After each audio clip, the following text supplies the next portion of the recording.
I got a question for Druss. Druss, is there a horizon on an infinite flat plane? Would there be a horizon on an infinite flat plane? No, because there's nothing to appropriate view. Well, there is actually. There is a horizon. There is a horizon. And hey, Rumpus disagreed. Well, actually, I'm happy. I don't claim to be an expert on geometry. I have a question. Right, I have a question. Why the hell would there be a horizon on a fucking flat fucking plane? There's a big ass flat line there, but why? I mean, what kind of? I mean, is that guy's eyeball like in the dirt on the ground? Where? Look, the ground. Let's say the ground is here. The ground has no role in the perspective. Why are there no angles going downward to the ground? Because I've chosen to put this thing. I could do them, and if you like, okay. I tell you what. Here we go then. I've got something. Now, here's an interesting thing. You just moved it away. You just moved it away. It kind of looked like it disappeared bottom up. Can you do that again? Yeah, sure. Whoa, what the fuck is that? It's small. Yeah, pause it there. Can you zoom in? Can you take a screenshot and zoom in? Why can I only see the red, dude? Dean, put the red on the bottom and the darker color on the top. He's getting really excited because he can only see the brighter color. No, that's good. Yeah. This is good. If you can take a screenshot of that. Everybody stop talking 2 seconds. Everybody stop talking 2 seconds. Everybody calm down. Dean, flip that goddamn colors. So what I'm going to do is I'm going to take a little screenshot here, and we're going to magnify the damn thing. Look at that. Beautiful. Phew. That was a hell of a debate. If you want to go ahead and fast forward, I'm just going to give a little introduction here. If you want to fast forward to where the debate starts, just click right here on this timestamp. Today's debate, man, we're talking about horizons. And the reason horizons are fascinating is because on the spinning space ball model, the horizon is that line you see out in the distance. You know, when you're standing on a shoreline, you look out at the ocean, and guess what happens on the other side of the horizon? Well, things disappear, because the horizon on the globe model is where the bulge of water on the sphere rises up in front of you, peaks, and then on the other side of that, you can't see what's there, because it's on the other side of the bulge, a vanishing line. On the sphere, the horizon is effectively a vanishing line. The crazy part is, there's also a vanishing line on a flat plane. It's called a vanishing line or a vanishing point. And artists and designers have known about this for hundreds, maybe 1,000 years. Who knows how long they've known about it. Has to do with perspective. If you're drawing flat planes, the flat plane is going to appear to rise up to your eye level, converge at a vanishing line. And it's called a vanishing line for a reason. You can't see what's past it. Just like on the globe. The horizon is a vanishing line. And you can't see what's past it because it's the other side of a sphere. It's really, really, really simple stuff.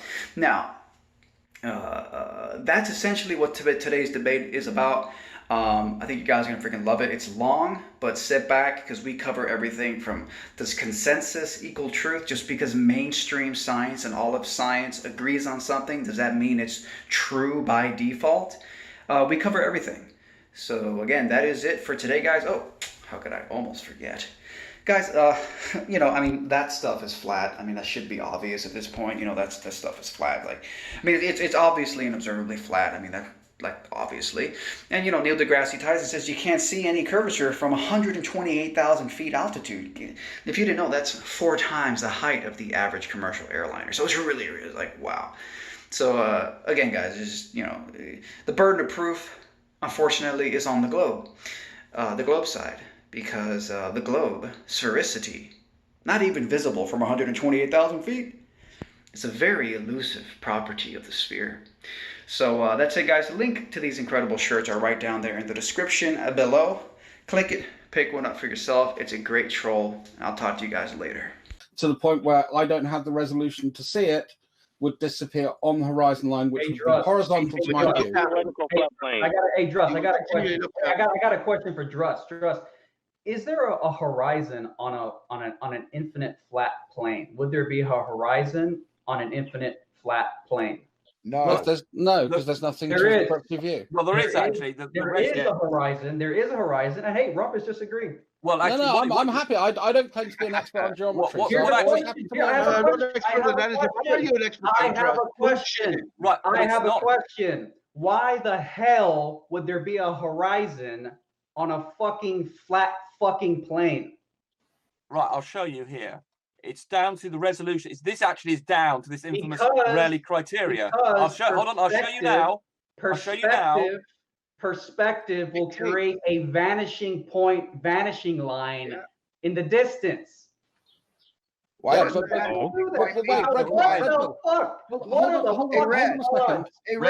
This is a slight misunderstanding of terms. Red Pill. Red Pill, can I just respond? Odds. Hey, what are the fucking odds? Red Pill. Red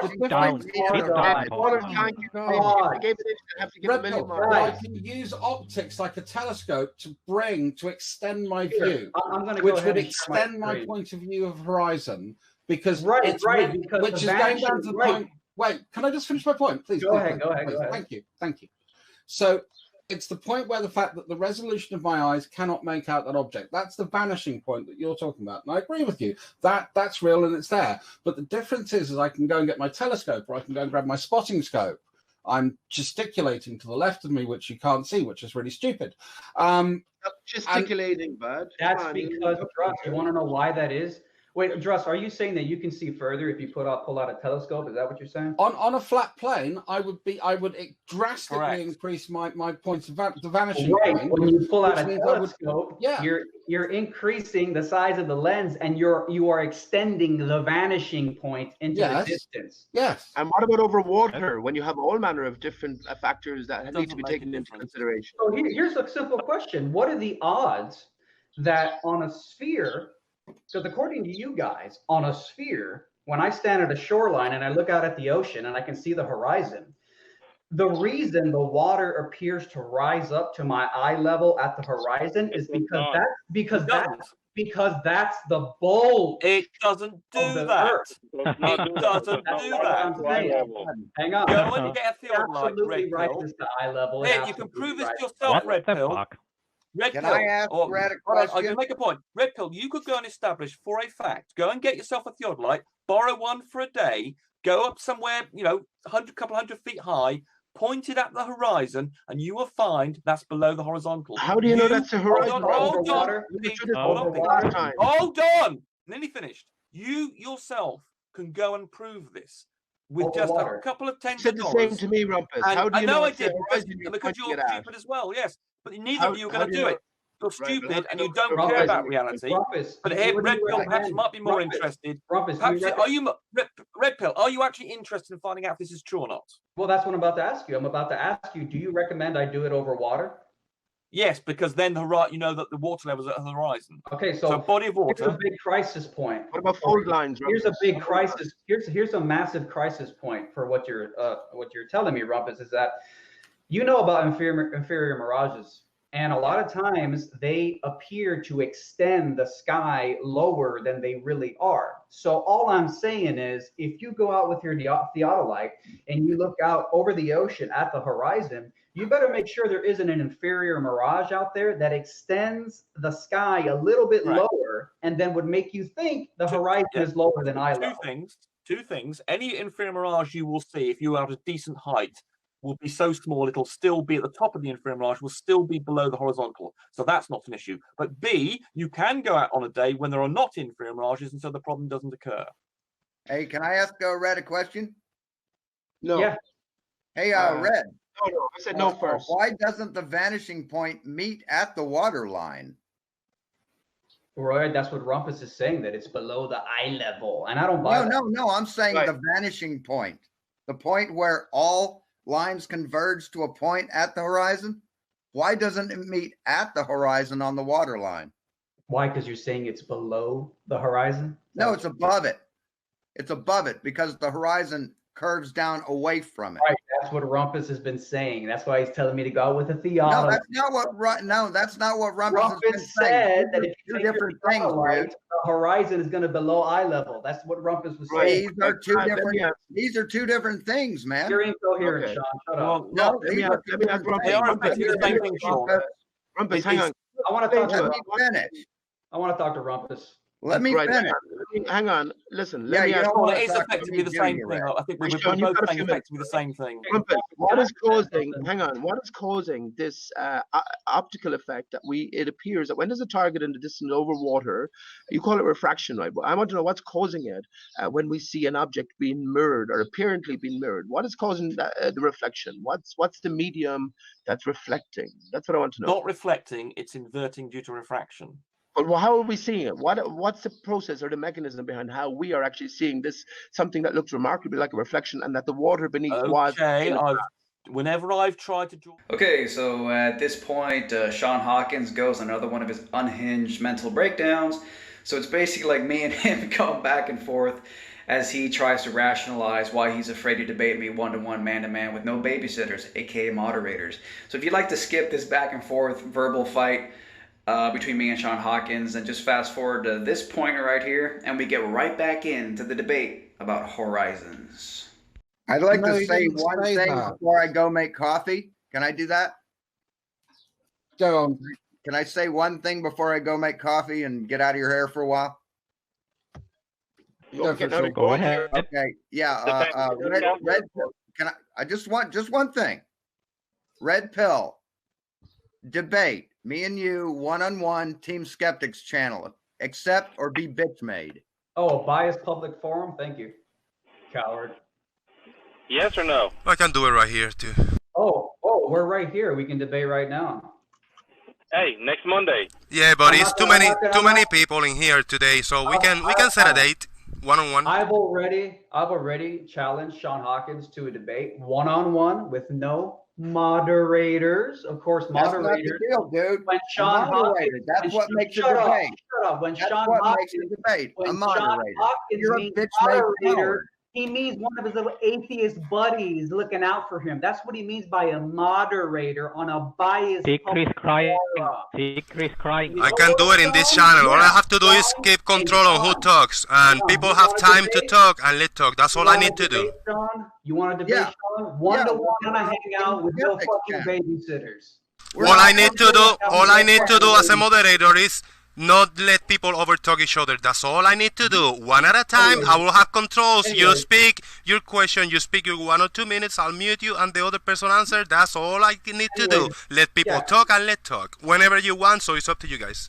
Yeah, Chris Completely Berry. agreeable with me. Berry. We'll do it on this Chris channel Berry. there, Red. Chris We'll do it Berry. on this channel. Chris Berry had something to say. Go ahead, Chris. We'll do it on this channel there, Chris DeLamo. Shut Sean, up. I thought you had to go make coffee, Sean.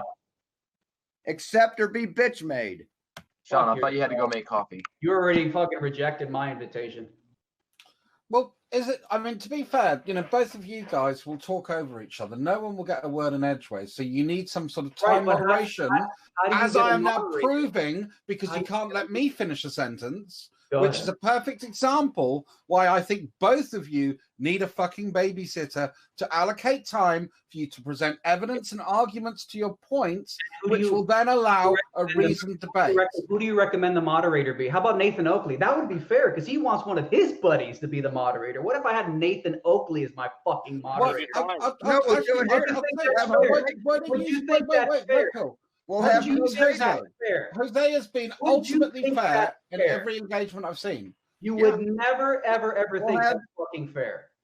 No, You would you never think, that's you fair. think Nathan Oakley is a fair moderator. You That's don't why he understand doesn't fair. do it. Because You you don't have to prove a No, point. surely he doesn't. He's using that as an example. Sure, acting that like was a unfair child, Red because Pill. Red Pill was actually using that as an example of how biased that room would be if Nathan Oakley was moderating a debate between the two of you. He feels, and to correct me if I'm wrong in a second, Red Pill, when I'm finished, He feels that how can we have someone who's going to be reasonable? Now, I would happily mod for both of you because I can mod and not get emotionally invested.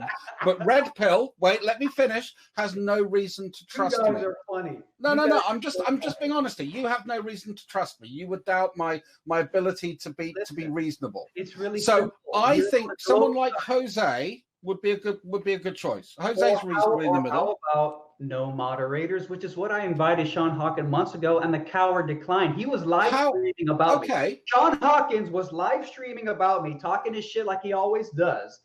I put a hangout link in his live chat, and the coward didn't join. I got a moderator. Tweet will be the moderator. She doesn't like either one of you. Boom! You got it. I don't believe in moderators, bro. That's for fact. The only thing you need a mod to do is actually just keep the time. That's it. Moderators are for cowards. Don't need them. Well, you are a bit inclined to interrupt people, aren't you? And so. Oh, the rumpus of all people, the rumpus. No, I do allow people to speak. Nonsense. That's fair. Red Pill, he is an expert on this particular issue. Why do you guys want these weird little rigged debates? One-on-one and a hangout. How is it rigged to have a moderator? Provided the moderator doesn't interfere in the debate, how is that rigged?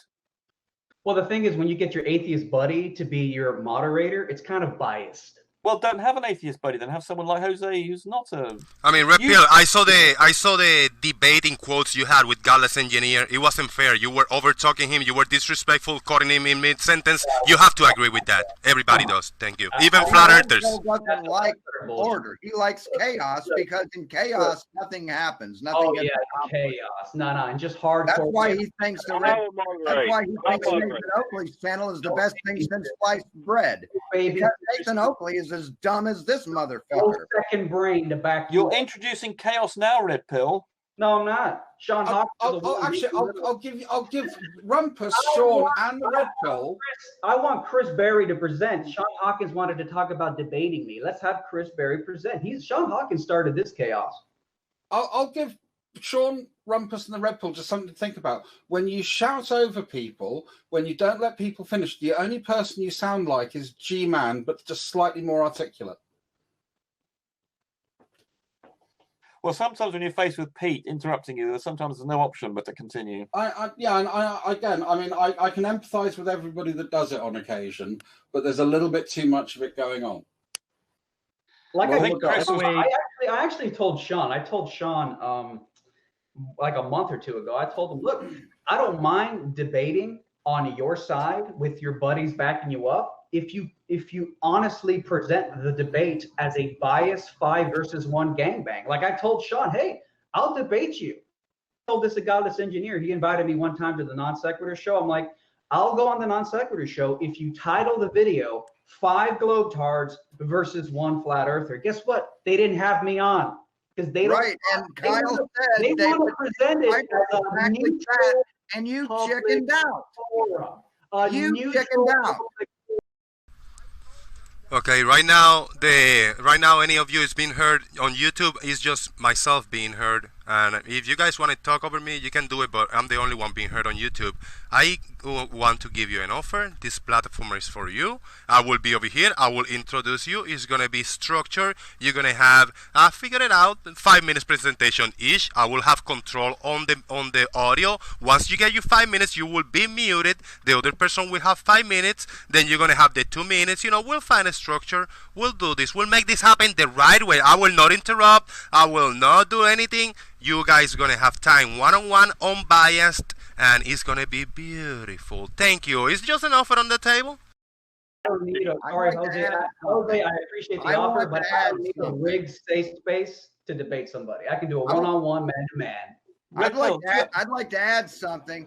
I talked to Kyle personally. I emailed Kyle, one of the guys from Non Sequitur, and I said, Red Pill said he will debate if you entitle the debate 5 or 7 or whatever the fuck you wanted. Yeah, I saw your video on that. Where's my offer? 5 Globetards against one flat Earth believer, or whatever. However you wanted it worded. He said he would word it like that. And where's my invitation?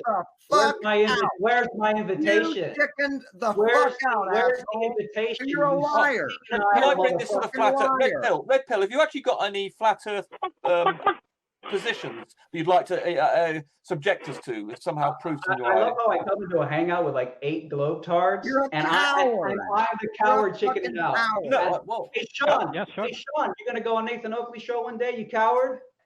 Oh, he's a I've been on bias. there twice. I- I've been on Anyway, there Clubhouse. twice. They booted me. They muted and booted me for starting like- to talk about the globe. Like Fight So the Flat fuck Earth does. you. Like Fight the Red Flat Earth Pill, does. you I've been must on there you must twice, accept that Nathan motherfucker. Oakley is a completely unacceptable forum for any sort of debate. Well, I He was mutes watching people. a debate with Fight the Flat Earth the other day, and he muted the guy like 70 fucking times. It was hilarious, dude. Well, hold on. Well, you're not being muted here. How would you like to present some flat Earth proof?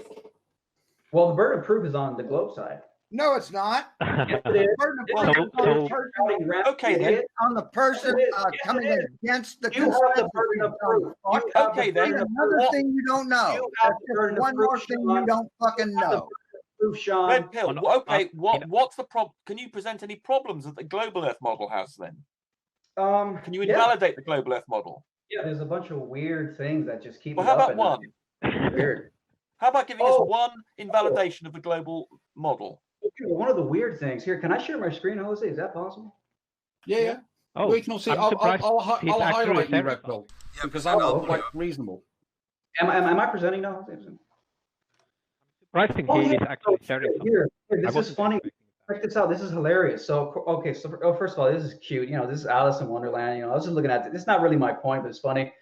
You know, they show the sun and moon of the same size, represented by twin characters. Pretty funny, interesting. Just a little, just like funny, little nothing That's really. a cartoon, asshole. Anyway, that's my side point, you idiot. I'm talking to Rumpus, not you. This is what you call high IQ research. Anyway, This is back, high IQ research. back to the point. Back to the point. So I just, Rumpus, you know, one of the very strange things about the globe model, because on the globe model, you know, there's a horizon. You know, there's a bulge of water that rises up in front of you, and then it peaks and it creates. If you're looking out at the ocean, you see this vanishing line.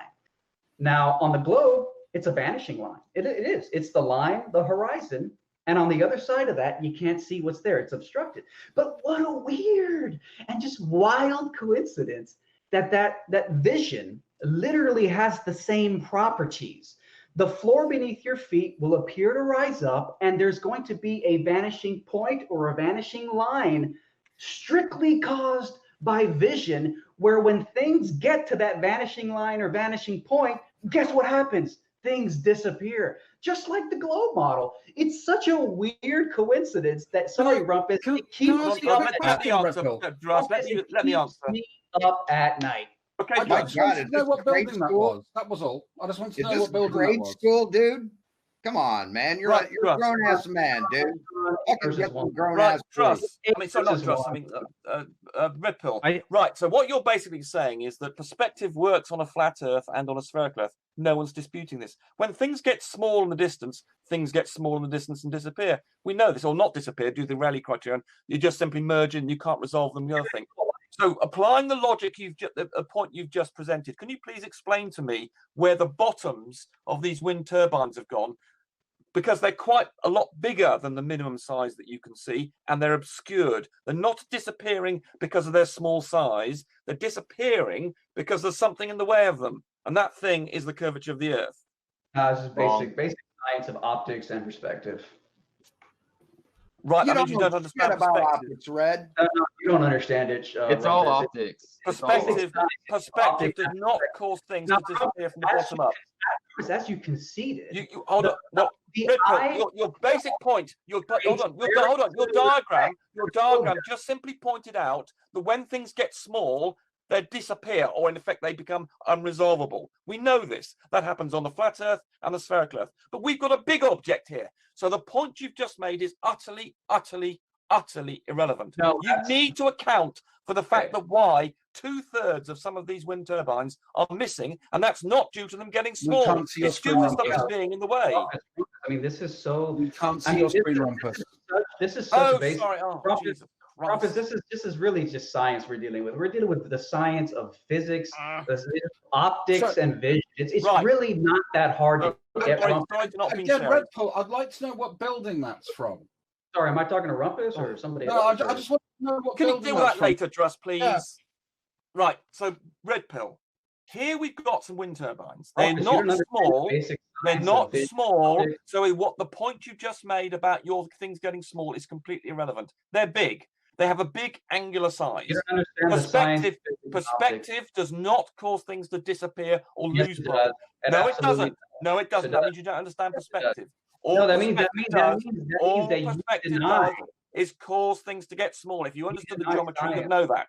You Deny need to account for why 2/3 or 3/4 of these bases of these turbines are missing. Perspective, geometry cannot do that. I can. Aside from the No, you fact that can't. aside from the fact that you haven't even even debunked Life is Short's incredible presentation, which is a Life really is big Short, problem. idiocy. He doesn't understand basic geometry. Oh, you're gonna call Hold on, everybody. Hold on. You We're talking to you. Hold on. We're talking to you. I want you to explain to me how perspective is causing the majority of these All wind right, turbine I'm bases to be explaining to missing. you right now. You ready? Go ahead. Okay. You see this picture on my screen? Can everybody see my screen? Yes, but that's irrelevant because you're just dealing with small things. We I'm want things of large angular You size. asked me to answer your question. I'm going to answer it. Well, but the point is you're not answering my point about things of large angular size, are you? You're basically saying... Rumpus, let him explain. You ask him a question, he's going to explain. He asked you if you see the picture. You see the picture? Now, okay. Now explain. I mean, come on. You got to let me answer your question, man. I mean, that's... All right, so you see the lights on the ceiling? See them? As they go off into the distance? You see that? Yeah. Angular size, yeah. Perspective, yes, we know that. Rumpus, okay. Right. So the further away the object gets in your visual field, the closer it gets to the vanishing line, the vanishing point. The closer objects in your field of view are to the vanishing zone in the distance. No such thing. I'm sorry, the vanishing line, the vanishing point, these are real principles artists and designers use when they're making drawings. Right, but we've got a big thing. It's too big. So these vanishing zones. Wait, answer your question and you're rumpusing. Okay. As objects get closer to the vanishing line, the vanishing point, which it's this point right out here in the distance, and yes, it's at eye level. Now you might say that the horizon a little below eye level in the real world. That's fine, but I'm going to explain to you why things disappear bottom up due to perspective. The further away it is, the closer it begins to get to the horizon. But because the turbines, yeah, they have rotisserie chickens and different stuff. You're interrupting, Chris. You're muting. So, Chris, you're interrupting. Hello, Chris. He's ordering pizza. Chris, you're interrupting. You're on mute. Yeah, 12:30. 12:30 should be okay. Christ. I haven't heard from Katie yet. Chris! They'll be ready by then. They better be. Chris, you're interrupting. Come on. Mute yourself, bro. Chris, mute. Jesus. While we're waiting on Chris to mute, a 150 meter tall shipping ship would have to go 800 kilometers to disappear due to perspective. Dude, shut up, man. Yeah, he hadn't quite finished his gibberish. All right, so okay, so you see can you guys see the mouse on my screen? Yes, we can. Okay, great. So as the lights get further, now the turbines, because the turbines also have such great height. Height is a form of distance. It's vertical distance. And that means that the top of the turbines are further away from the compression zone. You don't understand what perspective is. I haven't finished.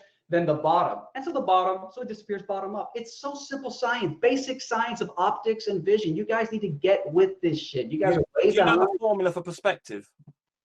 Oh, 110 to the arctan to the arctan. I don't need to know your stupid. No, you see, you don't understand. I don't need to know your. And what's more, you don't understand. If you were pointing down, do you understand that if this camera was pointing down, that what you call the vanishing point is going to move up? What you see, the trouble is you've got this obsession. You've got this artistic view of perspective. You don't understand that the camera doesn't care about ceilings. Rumpus, walls, I can answer your question. Hold on, I'm I dealing with figured the theory out. I have my Chris, we have to deal with your bloody pizza. Yeah, I'm dealing with Red Pill at the moment. The point you're making is basically things disappear due to their size. That is not the issue with my wind turbine. Hold on. You need to explain how these things are obscured, because your claims, which basically revolve around things becoming small, are not relevant in this case. Yes, they are. No, they're not. That's again, you Bottom don't understand perspective. We've already established, Chris, you don't understand what perspective is. Rumpus. I specifically addressed your question about bottom-up disappearance, not just in general. There's nothing in the equations for perspective that cause things bottom up to disappear. Presuppositional equations based on distance. Your presuppositional equations based on an assumption the Earth is a sphere for 2,000 years. Nothing to do. No. The perspective equations have no bearing on the spherical Earth or the flat Earth. They're just optical trigonometry, basic geometric things. They have nothing to do with the shape of the Earth. You are seeing things visually and optically. You have to take into account vision and optics. No, you don't. Not with the equation for perspective. Ships disappearing bottom up, which is caused by them being obscured, has got nothing to do. The perspective equations have no bearing on the shape. If they take no case, whether we're on a spherical Earth or a flat Earth, perspective rules are adhered to. And if that's the shape true, cannot change. The shape of the Earth cannot change the way light rays enter the lens. If that's true, then the equations ignore reality. Because life is short. Life is short has already demonstrated this with an he's an idiot. He's an idiot. He doesn't understand basic perspective, and I'll show you all the perspective is and how it's irrelevant too. Here we go. Here's how perspective works. This is something you and Chris don't understand. This has got right. So we can see here, and I can draw this at an arbitrary angle just to make sure that you don't get confused about angles, because you love having things horizontal. There's nothing you enjoy more than a nice horizontal thing. Here we go. So we're looking up. We've got an eye here looking up. Let me just move this text out of the way. Right. So here we have a Y. What happened to the angles below that flat line? I don't understand what you mean. Anyway, carry on. Here we're a big ass flat line there, but why? I mean, what kind of? Is that guy's eyeball like in the dirt on the ground? Look, the ground. Let's say the ground is here. The ground has no role in the perspective. Why are there no angles going downward to the ground? Because I've chosen to put this thing. I could do them, and if you like, okay. I tell you what. Here we go then. I've got something here. Okay then. I'll tell you what. I'll use this other example I've got here, where I've got an object. The giant spheres. Yes, they're giant spheres, and we'll do that. And you can think, if you like, there's the center of his vision, which is the only thing that matters. The only thing that matters is the center of vision. The ground, we'll say, is down here, if you like, if that's worrying you.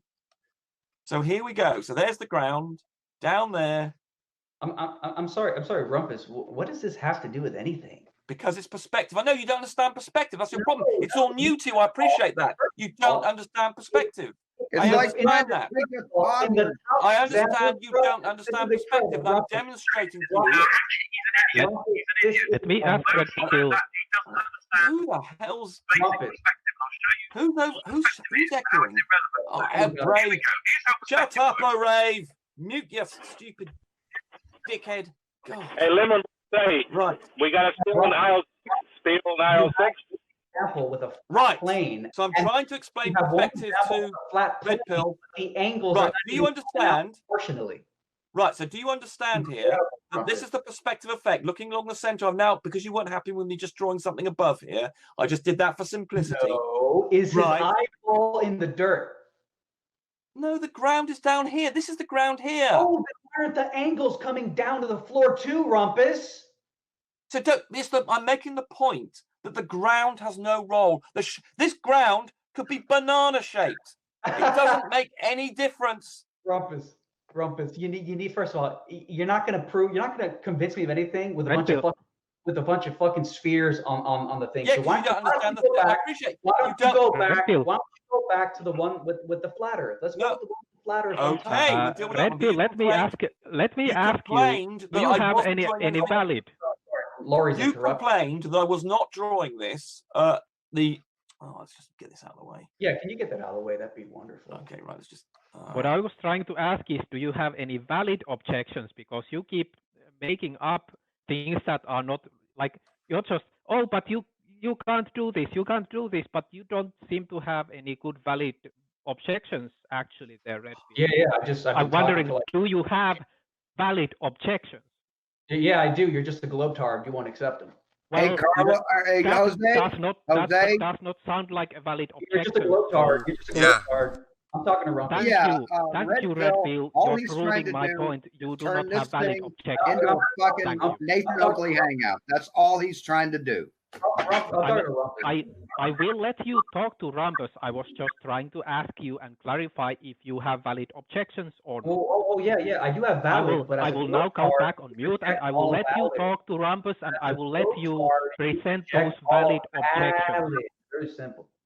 Right, so here's perspective. Yeah, he's saying that all the perspective. They're being compressed. Lemon, can you shut up? We're in the middle of something here. Yeah, hold on, Rumpus, because you have a lot of time. I want to hear Arif. I'm about to close the show. I want to get Arif for a minute. Yes, Rumpus. Yes, there's always a tomorrow. Go ahead, Arif. Oh God, I give up. I absolutely give up. Well, he's basically saying that it's limited in the limited visual field of the observer, and the bottom parts of the objects are being compressed because you only have 6 feet or less if you're on the ground. That's logical. You're expecting things to vanish equally as if it would be the same as if your eye line was at the same level as the middle of the object, 50-50, with 50%, half of it above your eye line and below, versus being low to the ground where you only have 6 feet to work with. That's illogical. It's illogical. Flat Earth is illogical. No, Carlos, you're illogical. Fair enough. Okay. While this is silent, let me I can't believe I stumped Rumpus. Holy shit, this is wild, man. I silenced the Rumpus. The Rumpus himself has shut his mouth. Jose asked Rumpus to be quiet, not you. Crazy. So I actually had a question to ask Red Pill, but I'm not sure if he's going to. Yeah, how do you do that? Let me actually ask it. What I was wondering is, Red Pill used the exact phrase that things would disappear in that corridor exactly like they would on the globe model. So if I get him right, a person walking down the corridor would start disappearing from the ankles up, and then his hips, and then his waist, and then his belly button and back, and then finally his head. And I have seen people walking down corridors, and I have never seen anything like that happen ever. So to me, it sounds completely like he's being a bit illogical there, maybe. Yeah, when you become a high IQ skeptic, I'm sorry, I was talking to Lori, Sean. When you become a high IQ skeptic, you'll see all kinds of stuff. It's amazing what you'll see. Lori, interrupting Lori. Okay, so Lori, number one, Lori, the camera, it would, if you're going to compare it to, let's say, like, for example, if you're talking about the sun is so high up in the sky, that's why it disappears the way it does into the vanishing point. I wasn't comparing it to the sun. What was that, Lori? I wasn't comparing it to the sun. We can compare it to anything that disappears bottom up. Oh yeah, like a boat. Like the mountains, like the boats. We don't need to use. Right. And you want me to answer your question about the hallway and the guy walking? Yeah, I can let you do that. Yeah. Go ahead. Yeah, sure. Yeah, just put the camera on the floor, close to the floor, have somebody walk away, and they'll disappear bottom up. It's really easy. That oh, God. You saw the point of the question on the floor. Right. That was on a flat floor, buddy. Right, but your guys' mentally ill excuse that the floor isn't flat was debunked by Life is Short's demonstration with the 2 cameras. So. No, he's a moron, dude. That guy's a complete fucking idiot. That guy is a complete fucking idiot. He's been proven to be a complete fucking idiot. And you're a complete fucking idiot for thinking he's smart. Here's a theoretical, Red Pill. If you have centrism and take us away from the creator, but we have to start from a decent point where stuff converges at the eye line of the observer. From that, you can derive the other principles. Just because we have a limited view of what perspective is with one equation doesn't mean that we have other newer, better formulas. I mean, stuff isn't just going to vanish evenly as it would with half above your eye line and half below. Some other rules. A low down observer who's close to the flat plane. A 100-meter tall boat would have to go 800 meters on a flat plane before it could vanish.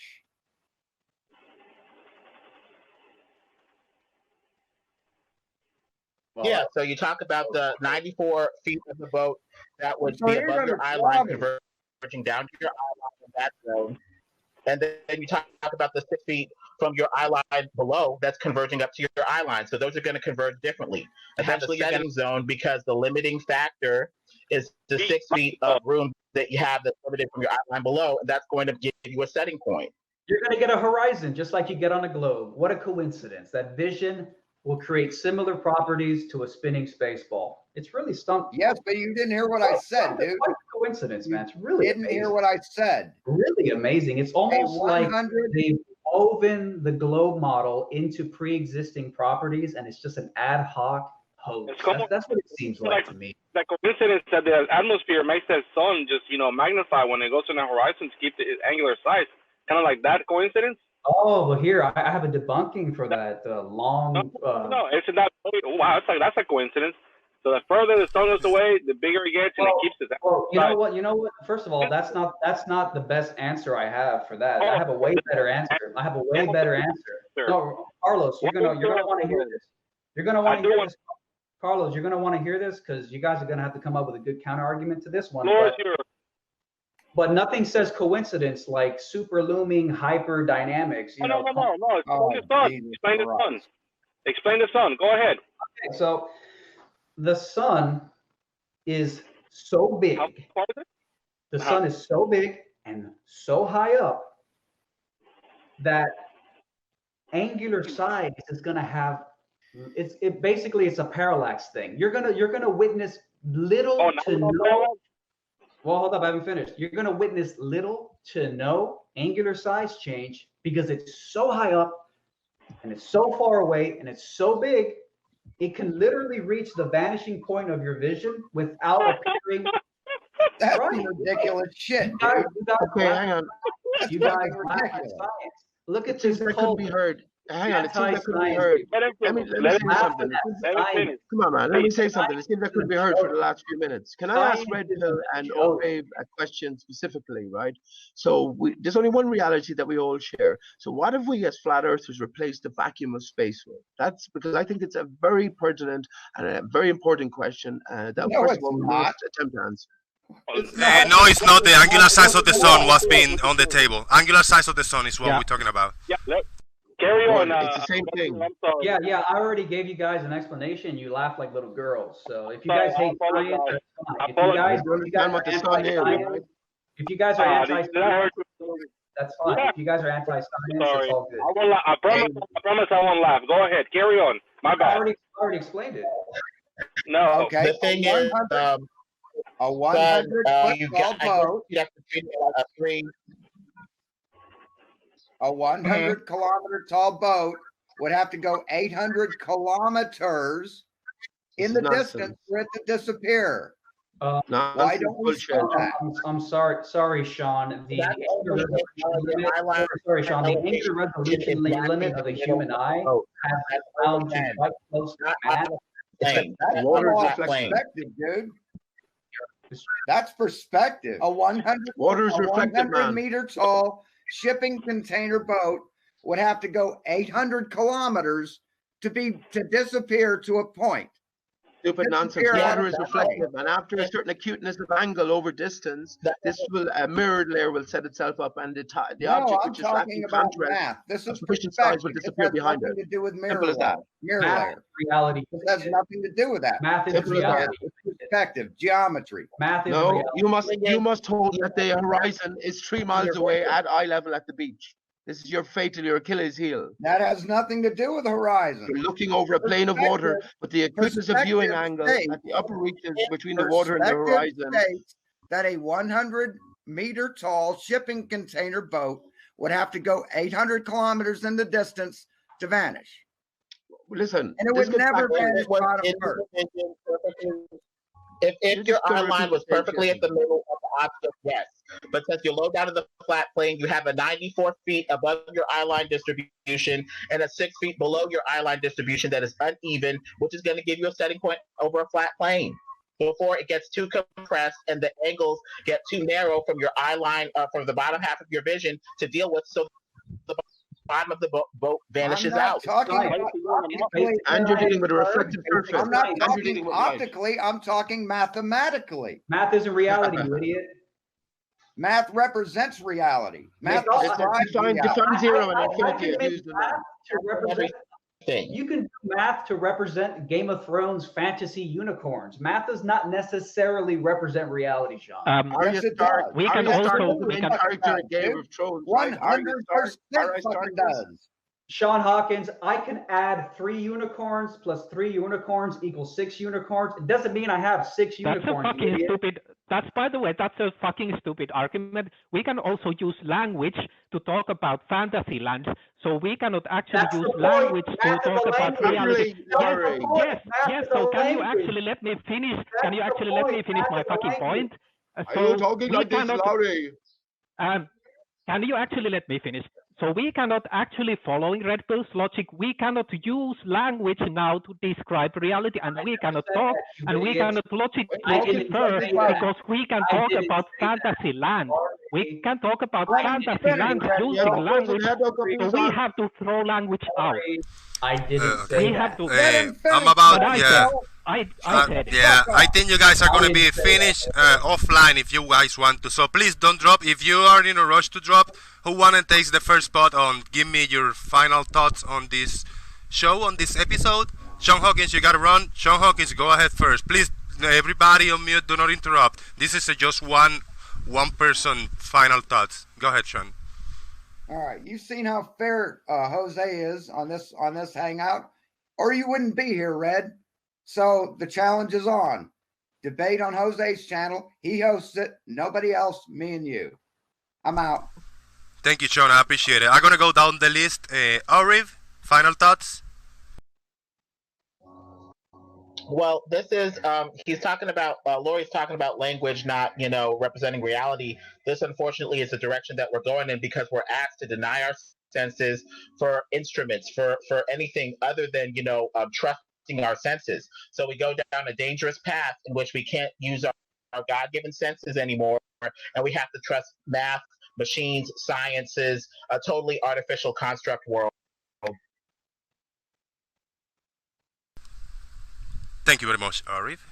We're gonna go down with Carlos.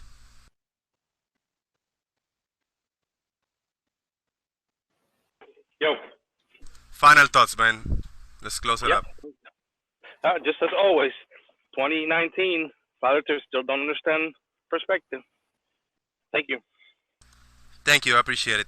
Laurie. I would return to my previous point that we can actually use mathematics to describe both reality and fantasy lands, and we can use language to do both as well. So if we have to throw out mathematics because it can represent fantasy, should we then throw out language as well? Because, well, fucking hell, we can write fantasy books and describe fantasy lands using language. Language is out as well. Religion is out because we might have a true religion, but then all the other religions are bullshit. So we don't, basically, if we would use that logic, we don't have any way of discerning truth any longer. So, well, yeah, good luck with that, I guess. Thank you, Laurie. I appreciate it. Shout out to Cleary. Piche. What I would like to know is why Laurie talks like he has a frozen giraffe shoved up his anus and he's about to give birth. But that's for next time, maybe. Well, Rumpus, not to fucking make it about Rumpus, but yeah, we see this apparition, which they call refraction, which appears to be a perfect reflection of a target in the distance over water. When I'm asking them how perceive it, it's all airy fairy. The air is doing it. When we break down what is it within the air, nitrogen, the oxygen, the water particulation, maybe water we know as a basic property is reflection. What the ballers must hold when they look over at the still waters of the oceans at sunrise at 6 foot high level is that the horizon line that appears to them is 2.98 miles away. When you reconsider that it is much more beyond that, we're looking over a flat plain of water, and the more distant water as it approaches the horizon is much more compressed, and what happens then is mirror-like conditions set themselves up. So on that note, take that as you will, and I'll see you next time. Shout out to Aristarchus and the Dodo. Thank you, PJ. Excellent. Aristarchus, the ultimate answer revealed. Go ahead, Repil.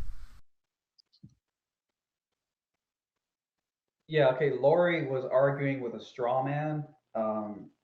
So he was literally just incoherently gibbering to himself for like a whole minute there.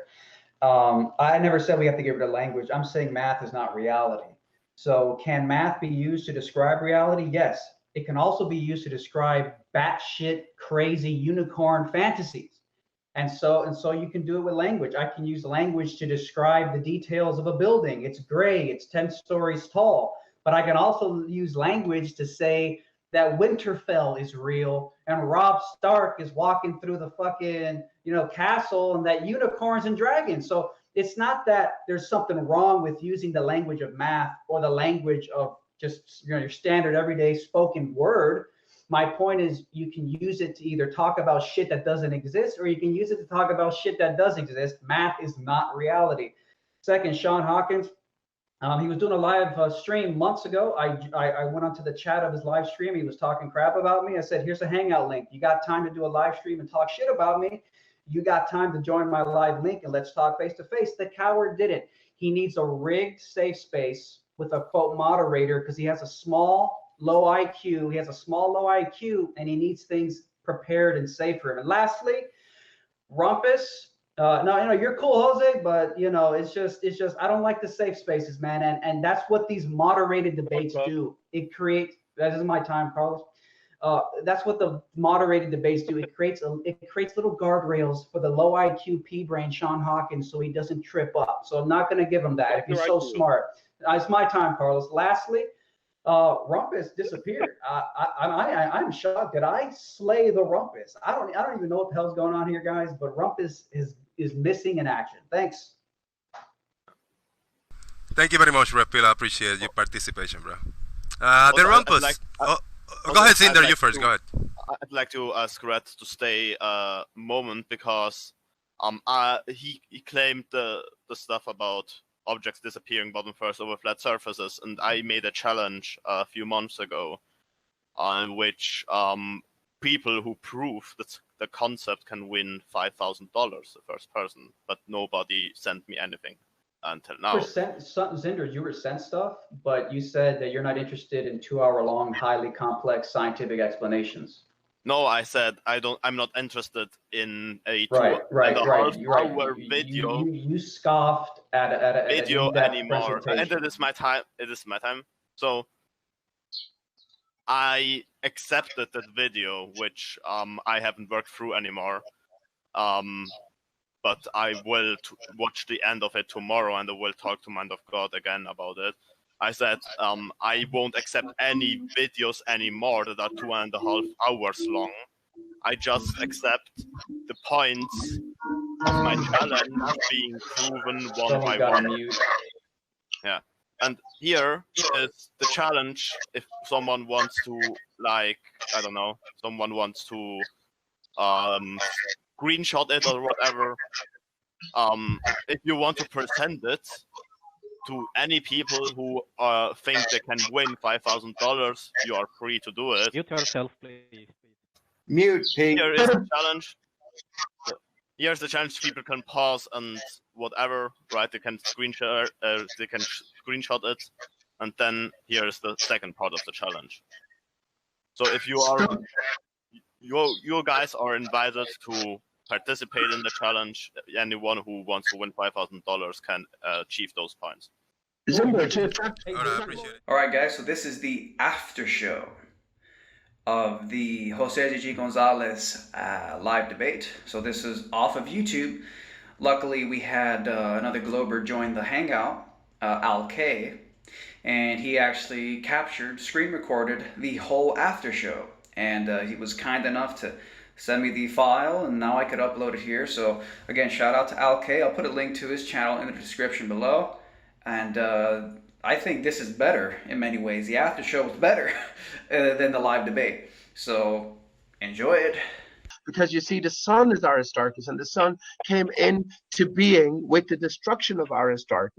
You are Aristarchus full is of the sun, shit, but hang Steve. on, Aristarchus You are is the tree of completely life, you full see, of and shit. we are part Nothing of you the say tree of life. is a coherent thought, dude. You're We are part of speaking the tree of life. lies. You're speaking delusion.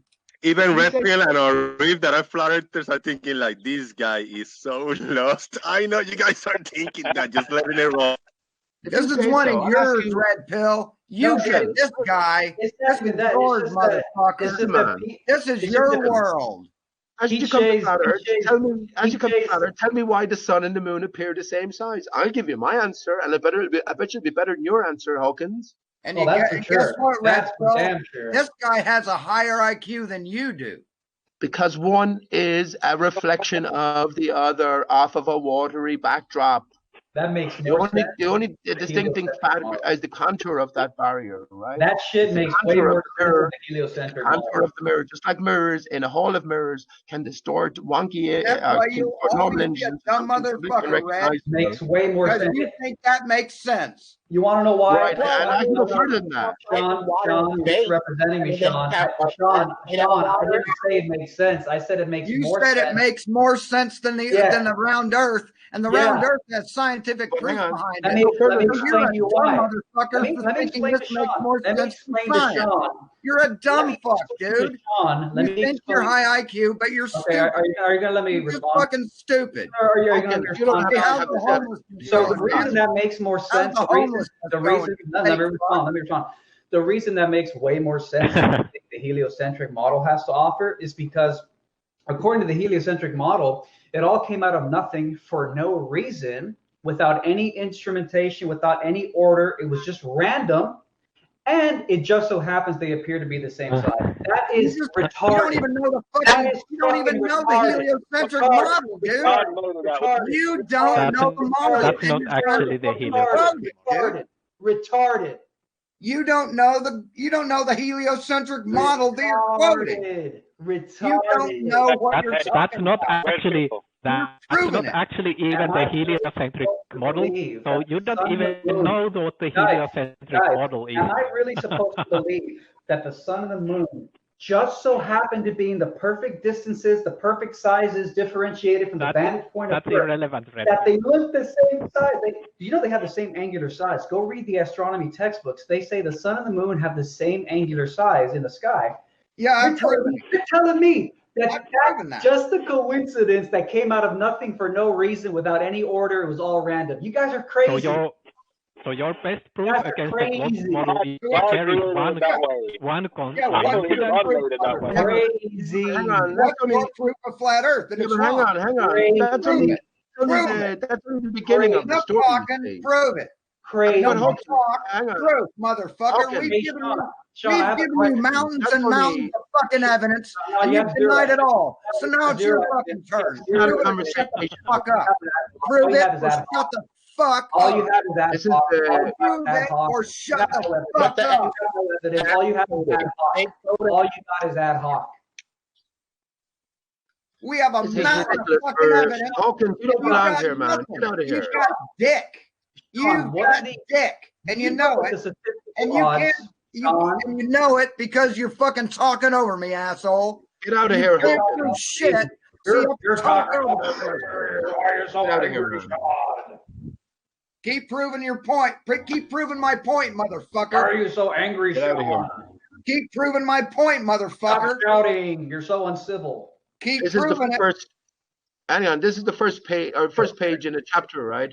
So when about 2 years ago, I found the Milky Way that we experienced, the Milky Way swathe in the sky, imprinted on the moon, right? And when you No, you didn't. No, so you how can- fucking did how can- not. you didn't look Quit into what I lying. found. Quit lying, Pete. No, you fucking did not. You think you Right. did because you're a fucking mental case. Okay, let You me say I eat think I banners did. and shit. You suffer from extreme pareidolia. That's Right. your You look problem, like- man. You need Sean, professional Sean. mental help. Sean, you look like the racist skinhead from Shut the American fuck up, History you X. piece of You shit. look like the You racist fucking skinhead Nazi from American fuck. History X, dude. You've proven you're a Nazi fuck. Oh yeah, You've I'm a Nazi. proven it. You've Everyone I proven you're a disagree with Nazi, is a Nazi. fucking sexist piece of shit. Everyone I disagree with is a Nazi. Dude, you've proven it in your fucking videos, asshole. Shut up, dumbass. Hawkins, this is your the conversation. asshole. President, get over it. Conversation. Keep it down, man. Keep it down. Let me You don't have to Peter keep coming in and going, you question. don't believe this. This is me explaining where I'm coming from, right? And my thoughts. So don't come in and say that's not so. Yeah, Just you're leave- coming leave from someone a express fucking their mental thoughts. institution, Pete. That's where Leave you're someone coming express from. their- You're coming leave from someone express their Periodolia. thoughts. You're a Leave dumb someone fuck, express their Pete. thoughts, man. You need mental help. Leave then. You Leave. need mental help. You need to leave and Leave, go to man. a fucking psychiatric institution and get fucking professional help, dude.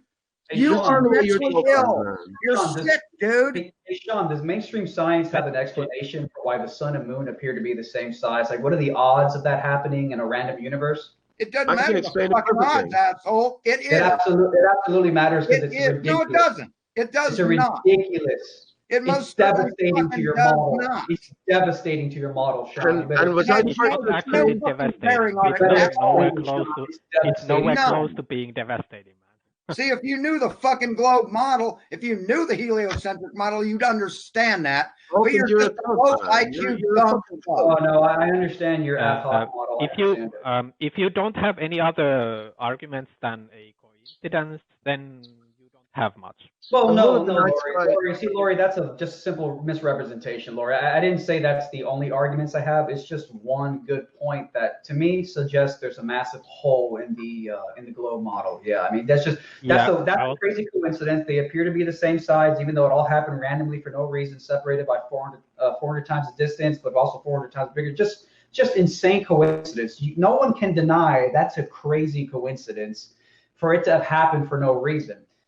Then also the fact that you can have a horizon on a flat plane because vision literally creates vanishing lines, just like a horizon is a vanishing line on a sphere because the sphere horizon is actually the leading edge of a bulge, so you can't see what's on the other side. Coincidence, coincidence, coincidence. And what it suggests to me, guys, is that somebody has the globe model is an ad hoc hijacking of what's really there. And then they've created a model out of what's really there. Yeah, Perspective. Well, my response to that would actually be your first point regarding the sun and the moon. That could be just coincidence, and actually, given how vast the universe is and how many things are happening simultaneously, coincidences will happen. So you have to grant that sometimes coincidences will happen. Now, moving on to the other points, we can actually debunk your points about the horizon and perspective and the rest of it. So if you don't have anything else, and we can actually debunk the rest of your shit. Dude, we can actually Rumpus literally shut up. So, Rumpus shut up and disappeared. Rumpus actually, shut up and disappeared because he couldn't debunk. He couldn't refute me. Rumpus shut up and disappeared. Red pill. You think you caused that red pill? Let me actually address that. Let me actually address that. Let me actually address that. It's all stupid. Everything coming from these someone shutting up in a conversation is not a valid. Someone shutting up in a conversation is not a valid logical point. They only act for the camera. This is you all say it is. Rumpus shut up. Is that scientific proof? Rumpus shut up. Scientific proof. What is that? What are you defending you here, say Larry? Rumpus shut up in a conversation to you? You say Rumpus shut up. You think that Rumpus shut up is not a point. It's a non-point. Harry, who are you defending? What are you have defending? something. Where's your critical mind? Stupid shit. I'm just playing the game. Red pill. What they don't want is people like me or you operating and a greater picture then of our true reality coming out. They want to bring us back to square one at every hand's turn, and that's why they're here wasting their time telling us shit we already knew already, right? Hey, Red Pill, if you have a model, if you have explanations for reality, for your reality that better explain ours, feel free, man. Spill it. Come on, let's hear it. Yeah, we have it. It's obvious. No, it's not. It's no, obvious. that's not an answer. What do you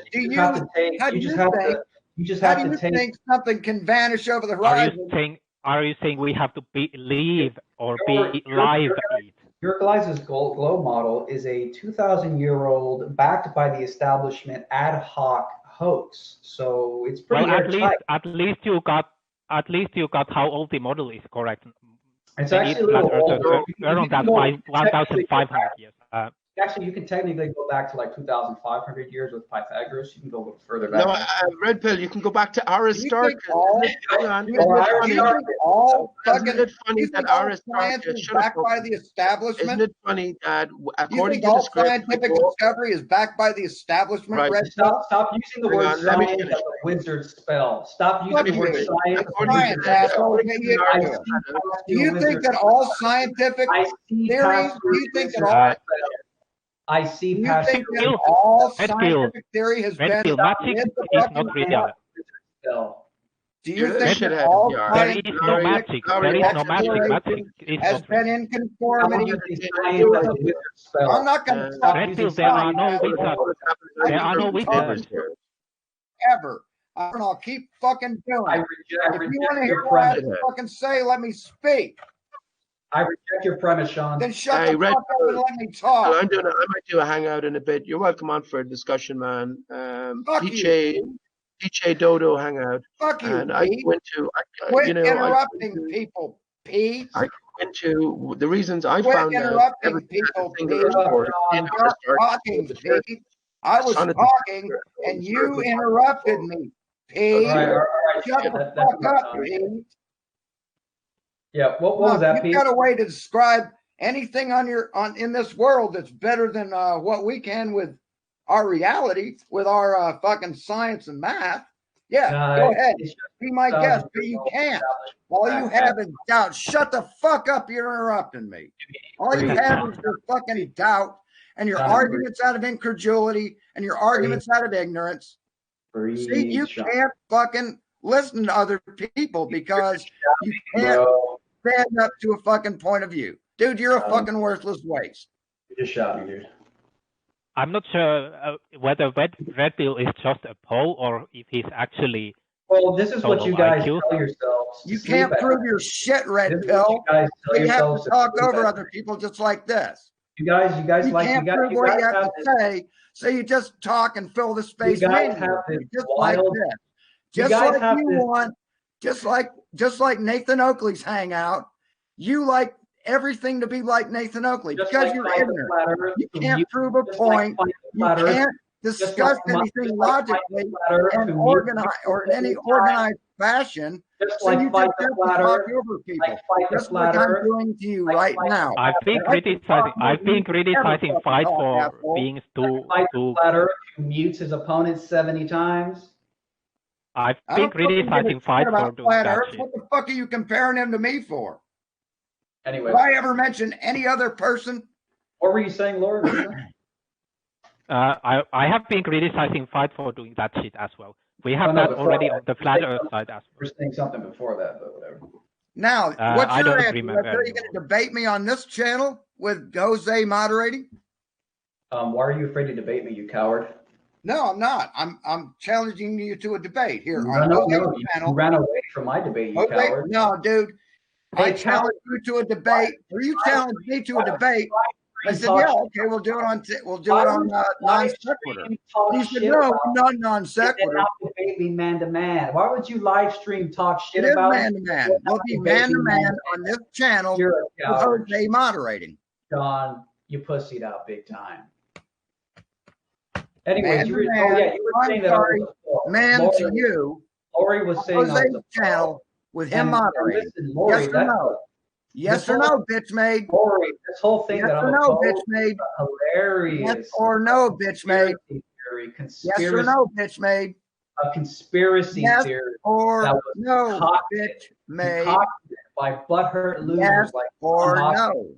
Because they can't possibly accept the fact that people are waking yes up. Or no, bitch made. It's stunning. Yes or no? It's truly stunning. Simple question. You already said no, pussy. Yes or no? You already said no, pussy. No, yes or no? I sent you a link, coward. You didn't click the link, pussy. No, because I will not debate on your channel, and I won't debate on my channel either. I don't debate on a person's channel. I'll let you create the hangout. I'll let you create the hangout. How about that? I won't debate on my channel either because it's not moderated. The fucking babysitter. If we have it on my channel that I have Team Skeptic or Jose. Oh, if I have babysitter, yeah. Yeah, because you're a fucking moron and you can't stand up to scrutiny without talking over someone. Lori, you asked if I'm a That's been Poe. proven, dude.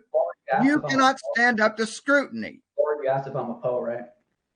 You can't stand up to scrutiny, so you have to talk over other people. And you can't stand order, so you have to go on Nathan Oakley's channel. Corey, that's a ridiculous conspiracy theory, man. Why do you guys believe in conspiracy? Wow. So you're a coward, This is so dude. funny. You're a coward. Oh, Liverpool's a Poe. What a You're conspiracy coward. theory. Yeah, you are. What a conspiracy. You're proving it right You're the a fuck now. conspiracy theorist, Sean. You're a You're conspiracy proving it right the fuck now. I guess I got under his skin. You're a crackpot conspiracy theorist, Sean. I guess I got under your skin with that Poe thing. No, I just think it's funny that you guys are a bunch of crackpot conspiracy theorists. I think it's hilarious. I don't think what I think is funny is your whole I think behavior. that I am deceiving people, so that is a conspiracy. I am not who I say I am. You You're guys are actually a paranoid bunch, I must say. well. Your channel is basically a comedy show. Well, yeah, that's what a Globetard would say. It's easy to laugh at you. No, yeah. I can understand. I can understand why you say you are high IQ, though. You can laugh at science. Do you want to know why? You want to laugh at science? You can laugh at science. It's all good. Do you want to know why? Do you want to know why I think? Is Zinder still there by any chance? Is Zinder still there? Zinder dropped his. Really? I still see his. Oh wait, that's the Rumpus, dude. The Rumpus is still, dude. I think he might have died, man. He may die. I think Rumpus might have died. I might have slayed the Rumpus. I can't even believe this. It's funny because this morning I looked up the definition. Dude, Carlos, you look like a raging rapist. Really, dude? You gotta go there? But you're like fucking glaring into the camera, man. Does it work good? No, it's working. It's good. It's good. So we're still In any trying case, we're still waiting on your proof of flat Earth, dude. The proof is everywhere, John. You're just denying it. You're still not proving flat Earth, man. And you're still presupposing you live on a sphere like Pythagoras did 2,500 years No, ago. you still haven't proven flat Earth. No, you know the globe was The originally. floor is yours, dude. Prove flat Earth. The globe was originally a presupposition. It's incredible. Nathan is presupposing we live in a container. Well, no, a container is the necessary antecedent to pressure. The globe wasn't actually initially a presupposition. Really? How do you have a? You're talking out of your ass. In a closed container? You're actually lying. Oh, pressure gradients exist all the time in containers. That's why you have to shake No, they don't. a spray paint can to bring No. everything together. It's really basic science. Basic science, Sean. You don't know basic science because you're a basic bitch. Okay. Well, that's he kind Hey, that's a density gradient, not a This pressure is gradient. fun, man. This is really fun. Well, So you were saying the globe model was a presupposition initially. Where did you get that? oh, it's 2,500 years old, Pythagoras. Now, unless you're going to suggest that 2,500 years ago, Pythagoras had conclusive proof we lived on a sphere, you can try to appeal to Flintstones, but I don't think that's how the history goes. Aristotle is given the credit a couple hundred years after Pythagoras for having proved the globe. Pythagoras just pulled it out of his ass. He was apparently obsessed with spheres. Look it up. He was big about spheres. He had something called the music of the spheres. He was obsessed with spheres. So basically, this is your theory. Your theory that it's your theory that it was a presupposition. And here's the problem: when something starts off as a presupposition, that pretty much can guarantee that all the proof that comes after it is ad hoc, meaning you start with the assumption and then you try to smash your evidence. That's actually completely false. No. So basically, No, this is your theory of history. This is your theory about how history was. But do you have actual evidence for it, like historical documents, anything? He doesn't have evidence. For what precisely? For the fact, or your claim that the globe was first a presupposition. Because see, my point of view is people at that time would have observations like ships disappearing behind and so on. So yeah, it was not a presupposition. Well, I have fucking idiot. There's a Wikipedia page, and unless it's well, Wikipedia has sources at the bottom. But if you guys don't trust authoritative sources like Wikipedia, that was not actually why I laughed. Oh, okay. Anyways, There's a Wikipedia page, and it actually says that Pythagoras, he was obsessed with spheres, and he thought that the reason we lived on a sphere is because if the gods were going to create Earth to be any shape, they would create it a sphere because the gods were perfect, and Pythagoras thought spheres were a perfect shape. And he was debating other people at the time, like Homer. Apparently, Homer was arguing for a flat disk. Homer Simpson? No, not Homer. It's like the ancient Greek people.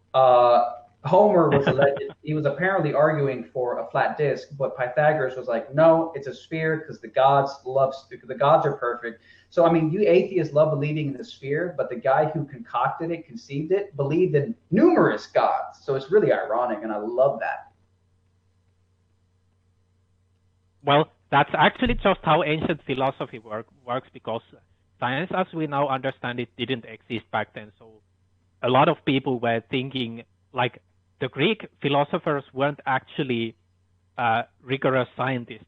Like, they had, for example, Aristotle's model of why things fall was because things have an innate desire. Like, if rocks have a soul that wants to be in the ground. Yep. That's just how people thought at the time. So sure, you can go after the globe model and work for you. But it's basically a cowardly argument because everyone was using that kind of thinking. Don't you think it's time to stop being like, well, the Greeks knew it was a sphere thousands of years ago. They believed in multiple gods. They believed that fucking rocks had spirits. So that's a cowardly argument. Fair enough. That's a cowardly argument. Fair enough. Let's use current stuff like satellites and rockets. Yeah. We have much more than just the Greeks, so we have much more than. Yeah. So what about the imaging? We are not from only satellites? relying on the Greeks. Hey, did you guys? What about the observations of the ISS and other satellites, other things in the sky? What about that? I'll give you an answer in a moment. But let me just say one last thing about the Greeks. Go ahead. You know, the nature abhors a vacuum. That's a popular phrase. It's attributed to Aristotle. Aristotle thought a vacuum, including the vacuum of space, which was people were bouncing the idea around at the time. Aristotle was completely against the idea of a vacuum of space. He said nature abhors a vacuum, and it's attributed to Aristotle. And it's ironic because when you ask the average glober who found out the Earth was a sphere, who proved it, they always point to Aristotle and his 3, sometimes 4. People misattribute 3 or 4. I'm going over the curve. I know, it's incredible, man. Everywhere you look, there's just curve. If you want to find it, you'll find it. Okay, you like to quote people. Sorry, Carlos. You like to quote people, right? There's one guy that says the Earth is round, it has gravity, and you quote him. So, yeah, what's with that, dude? Yeah, you guys don't understand why I do that. I mean, do you guys? You do that because you cherry pick. No, because you're intellectually dishonest, dude. No, That's why you do it. Shouting, come on, man, relax, dude. Listen. Let me answer. The reason I do that, where I say, oh, Neil deGrasse Tyson says you can't see curvature from 128,000 feet. Then you idiots come in and say, but he also thinks it's a sphere. You don't even understand why I'm doing this. The reason I do that is because you guys operate by consensus. That's how you guys operate. That's how Fight the Flat Earth comes on. That's actually not how it works. You guys operate by consensus. I'm letting you finish. So every time your consensus contradicts itself, it's devastating for you guys. That's why I do it. I don't know. The reason you do it is because it makes you money on a T-shirt, dude, because you're all about the money. You have no interest in finding truth. You have no interest in finding reality. You have no interest in finding facts. You are red pill to pay the bill 100%. Paranoid By the way, red pill. You're a shill. You're a Poe and a fraud. Theory from Sean. By the way, red pill. You were actually lying because we do not. Red pill. Can you listen? You were actually lying. Can you listen to me? For money, you guys are paranoid, man. Conspiracy. Can you let me make a point? Can you listen to me? You were actually lying. Thinks Donald Trump is alien son. It's fine. Can you let me actually make a fucking point? Because I'm not John Hawkins and I can actually talk and listen. So You were actually lying when you said we operate by consent. That's not what we do. That's intellectually dishonest, and you're misrepresenting our side. You're using a straw man argument. Buddy boy, it is what you do. And if it's not what you do, you're the exception to the globe cult. Because Fight the Flat Earth, Fight the Flat Earth will start a debate and say, because I have the scientific consensus, which is basically just popular vote, everybody agrees, so it must be true. Because I have the consensus, the burden of proof is on you, Flat Earther.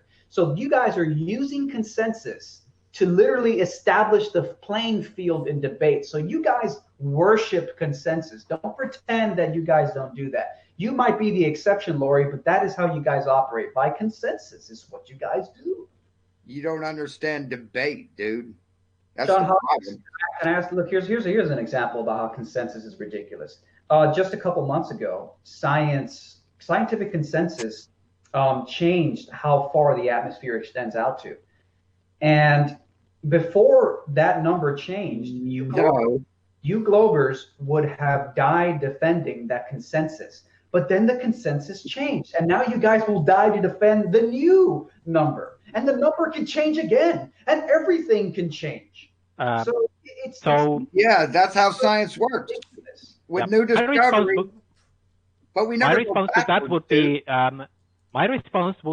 that would be when science discovers new evidence and changes. You guys are going to fall into that's a positive thing. You're about to fall into a big trap. Watch your words. Go ahead. Can you actually listen to me and not talk over me? When science discovers something new and when science changes its opinion, that's a good thing, because religions and dogmas and false beliefs and false belief systems fall into a trap where they do not change theirs. Right, like atheism, right? Yeah, and there are Christian Globers, so I'm not sure why you keep bringing atheism. Well, no, I mean the primary defenders of the globe are atheists. But... I'm actually a Christian myself. So.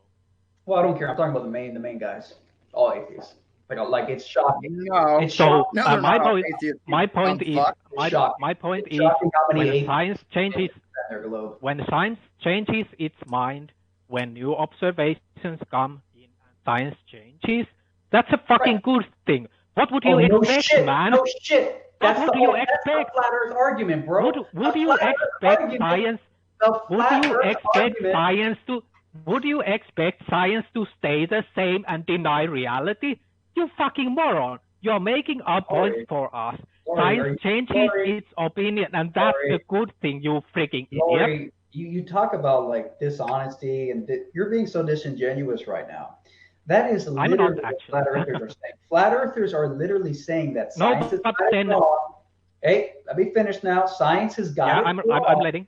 Science has got it wrong. This is what flat earthers are saying. That science has got it wrong, and that there may be another answer. So why are you saying that I'm saying that's an issue? That's literally what I am saying. Because actually that's what. Listen. I'm not criticizing. I'm not criticizing that science can be wrong and then gets it right. Well, no shit. That's what flat earthers are saying. They're saying that's what me as a globe skeptic is saying. That the current consensus could be wrong. So let's keep our minds open and question the consensus. But then Fight the Flat Earth sweeps in and says, I have all the people on my side, so you stupid flat earther, prove yourself to me. So that's the issue. And listen, literally, the fact that science gets things wrong is the foundation of the flat Earth skepticism question. So I don't even disagree with you. That's a crisis for your side because you guys are the consensus, and you guys think that if it contradicts consensus, it must be wrong by definition. Discovering something new doesn't mean what we didn't doesn't mean that the way it was is wrong. Right, Sean Hawkins, you fell into my trap. Thank you. I knew one of you idiots would. Now listen, I'll explain what the big trap is. It's hard not to talk over you when you talk for like 5 minutes. That's fine. So Sean Hawkins fell into my trap predictably. Let me actually ask you a question. Sean Hawkins predictably fell in my trap, so let me explain. So let me ask you a question. When you guys actually finally concede that, okay, fine, science does get things wrong, but we are only building up. This is what Fight the Flat Earth said the other day. We just build upon. We never have to throw everything out. Sorry, I'm getting too tired. Let me finish. I'm almost done. We never have to throw everything out and start over. Oh shit, that's exactly what we did with the heliocentric model. Yeah, and see, here's my problem with that. We had to throw everything out. No.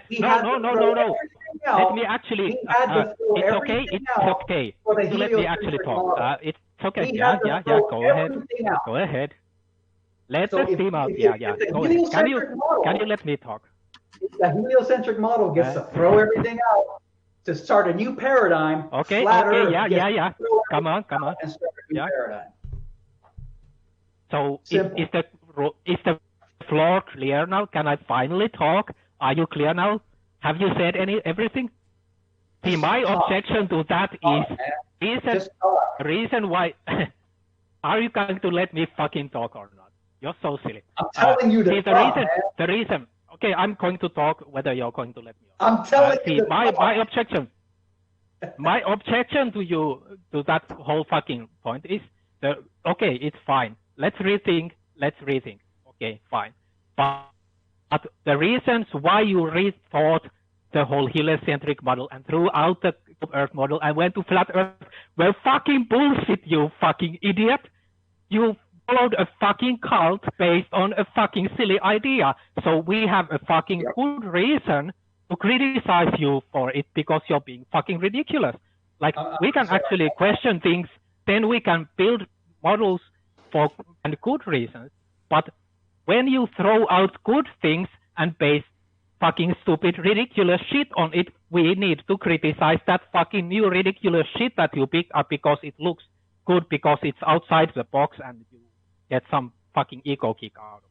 No, I mean, everything should be criticized. That includes your model. That includes any flat Earth proposals. Yeah, and that's why we punk your side all the time. And that's literally the flat Earth argument, that we should be allowed to question dogmas.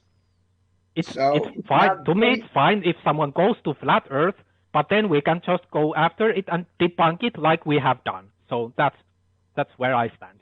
So, Red Pill, getting back to what I was saying originally is, where is your proof of flat Earth? Because you've shown none. Well, the burden of proof is on you. No, it's not. Oh, let me guess. It's on. Okay. This is a good topic. We need to explore this one. So the burden you're challenging established science. You're challenging 2,000 years of established science. Right, consensus. So the burden of proof is on you to disprove that. Does consensus equal truth? See, now you're proving that you don't know fuck all about that. The question: does consensus equal truth? Consensus grants us the benefit of the doubt. In an argument, consensus grants us the benefit of the doubt. In an argument, you have the burden of proof. So that's a no.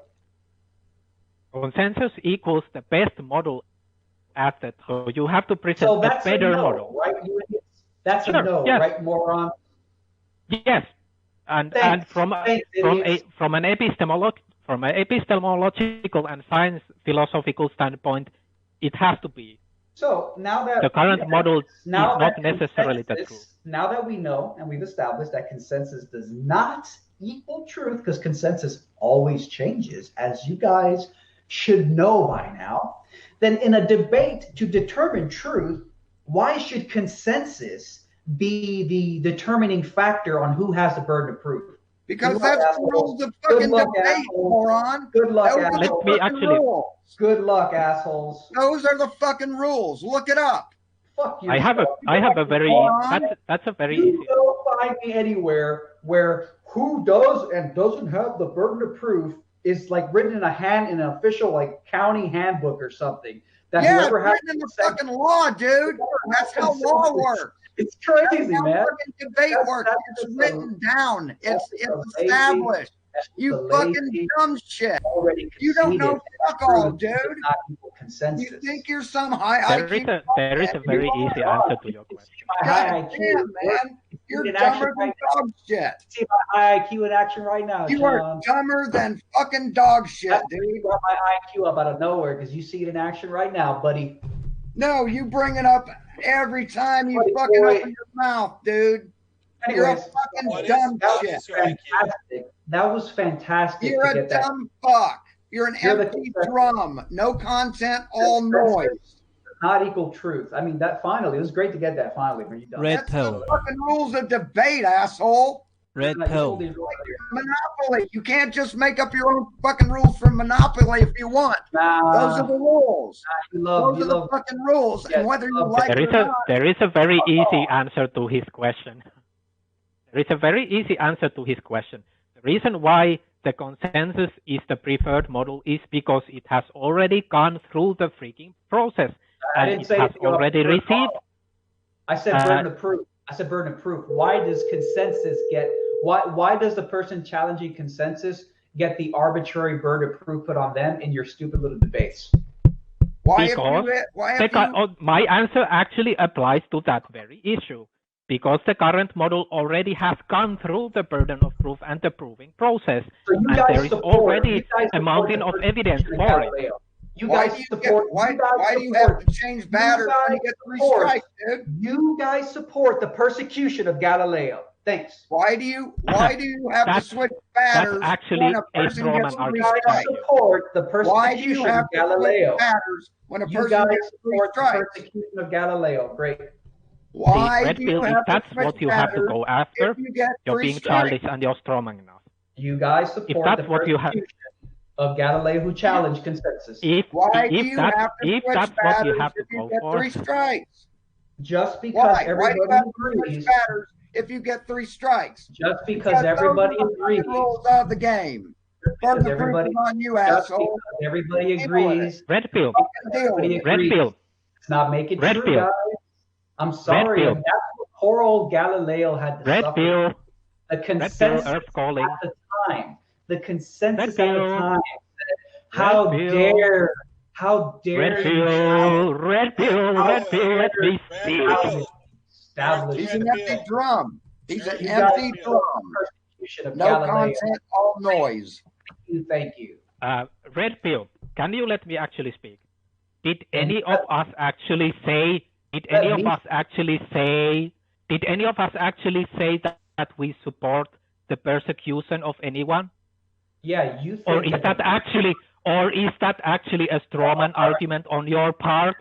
Is that a strawman argument that you have to go after because you have been punked in this debate and your ego cannot handle it, and then you have to go and bring up stupid strawman arguments? We didn't say persecution of anyone was okay. So you are fucking using fucking stupid, silly strawman arguments, and you fucking have to stop doing that in debates like this, because fucking ridiculous accent-owning, silly Finnish people will all you like I'm owning you right now. Just finish the sentence. He's a walking, talking, logical fallacy. So, yeah, just stupid, man. My point was,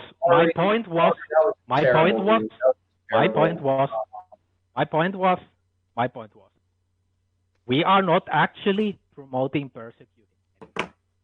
And if that's what you have to go for, then you are fucking dishonest. Laurie, let me explain it to you again, because you're intellectually dishonest. Let me explain. Hang on. Let me respond to Laurie. Hang on. I don't need you to explain it to me, because I see clearly. I see clearly through your. Hawkins conceded that consensus does not equal truth, and thus.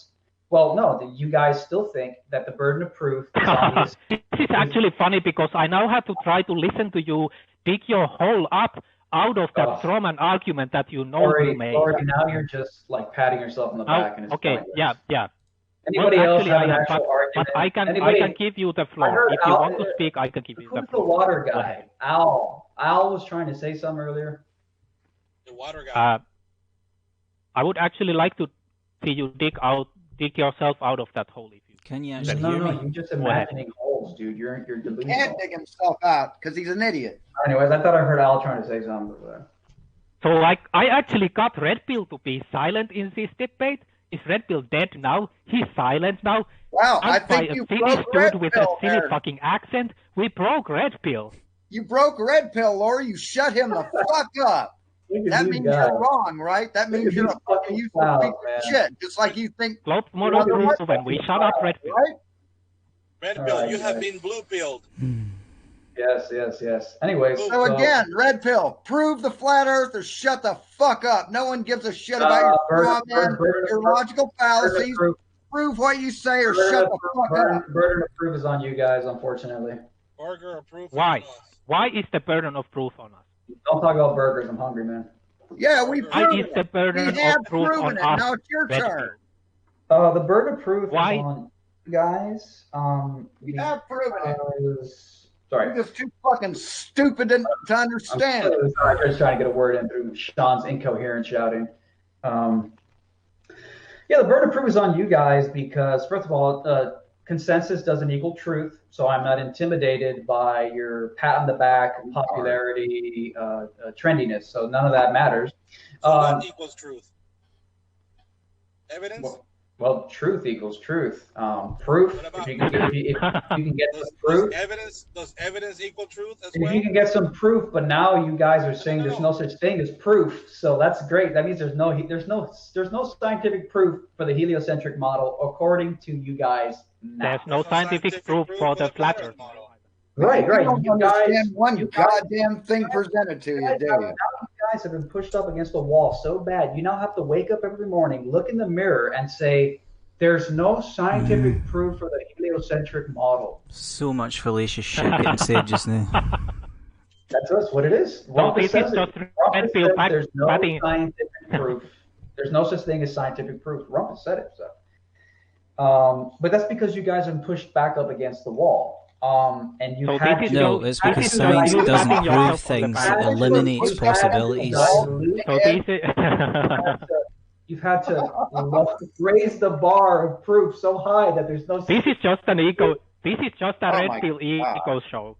This is just about his ego, man. He's patting himself on the back, thinking he's so brilliant. No facts, no truth, no proof. You guys. Oh God. You guys. All he has is his fucking logical fallacies and his fucking empty drum. Okay, so what was the question we were just talking about? It was. We can go to actual science epistemology and talk about if there actually is proof, if you care. But I know you cannot handle actual real debates like that.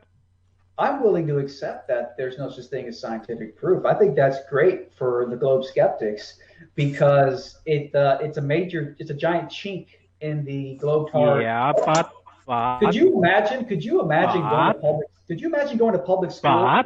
Imagine sitting in Earth science class for the first time. You're in 8th grade Earth science class. They hand you a big ass public school textbook. You open it up, a big picture of a sphere, and then in big white words on the sphere it says, "There's no scientific proof for this." I'll gladly accept that, buddy. I'm right on board. There's no scientific proof. You're Give so it silly. I love it. That would be devastating for the globe if millions of public school children now walk through the world and said, "Oh, it isn't just established fact that we live on a globe. There's no such thing as scientific proof." That would be devastating for the globe because it would get people to start thinking. God damn, you're a moron. You really are a dumb motherfucker. Sean, just Jesus Christ. Relinquish atheism. You're like a game of a horse. You're like a game of add-on. Anything else, guys? He uses the honesty. Anything else, guys? He uses the honesty on the globe side against it because we actually are realistic about what scientific. We are actually realistic about what science can do. And he tries to use that against us. To me, it's ridiculous. It's ridiculous to use the realistic nature of science and how we are actually realistic about what it can actually do. It's complete bullshit to use that against us. You silly person. I'm on board for there's no. You're such a silly person, man. I'm on board. So I got to bounce. Let's go. Challenge is still on, Red Pill. Challenge is still on. I got to bounce.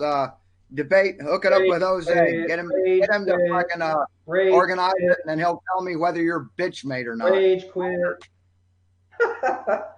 One down. Actually, that's two because Rumpus died or something. I've just come back. Holy shit! Rumpus. Can you actually hear my mic?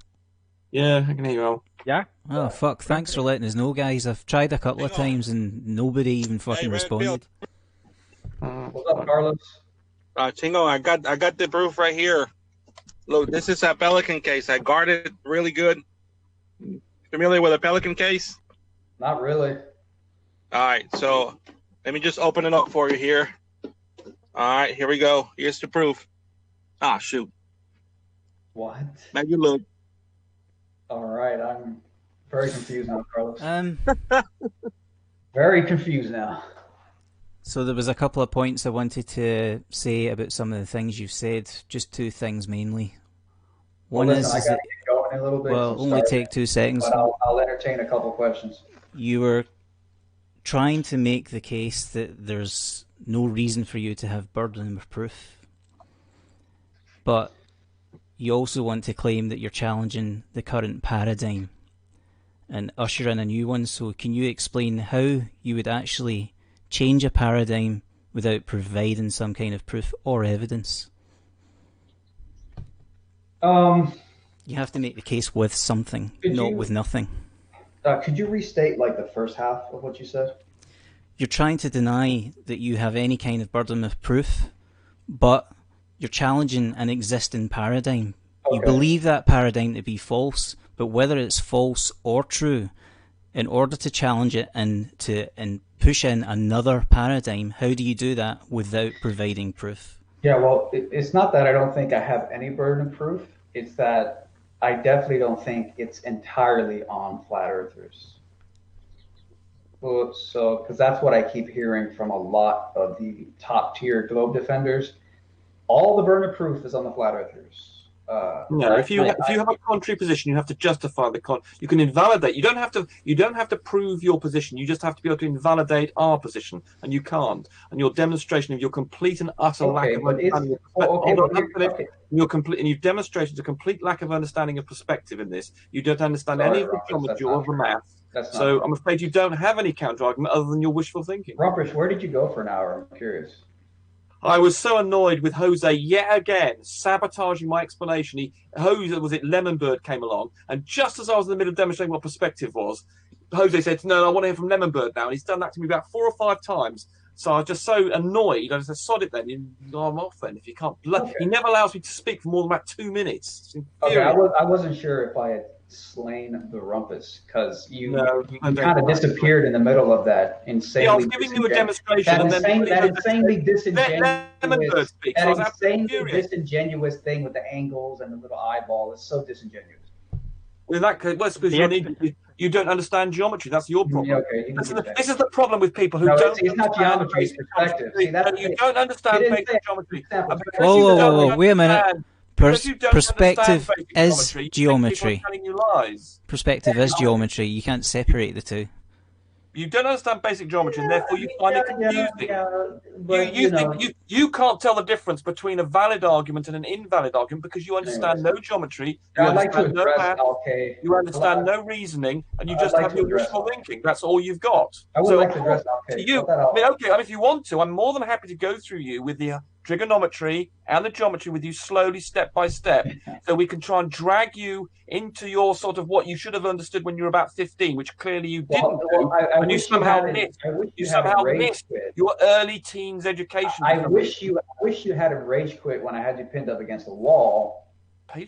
When do you? The only thing, you're deluded as well. The only thing you pinned up against the wall. Let's go back to Alcade. To speak over me was I run out of memory on my computer and I can't screen capture this anymore. And this could get really good, and so it's kind of unfortunate. But so this is relevant to geometry, is it?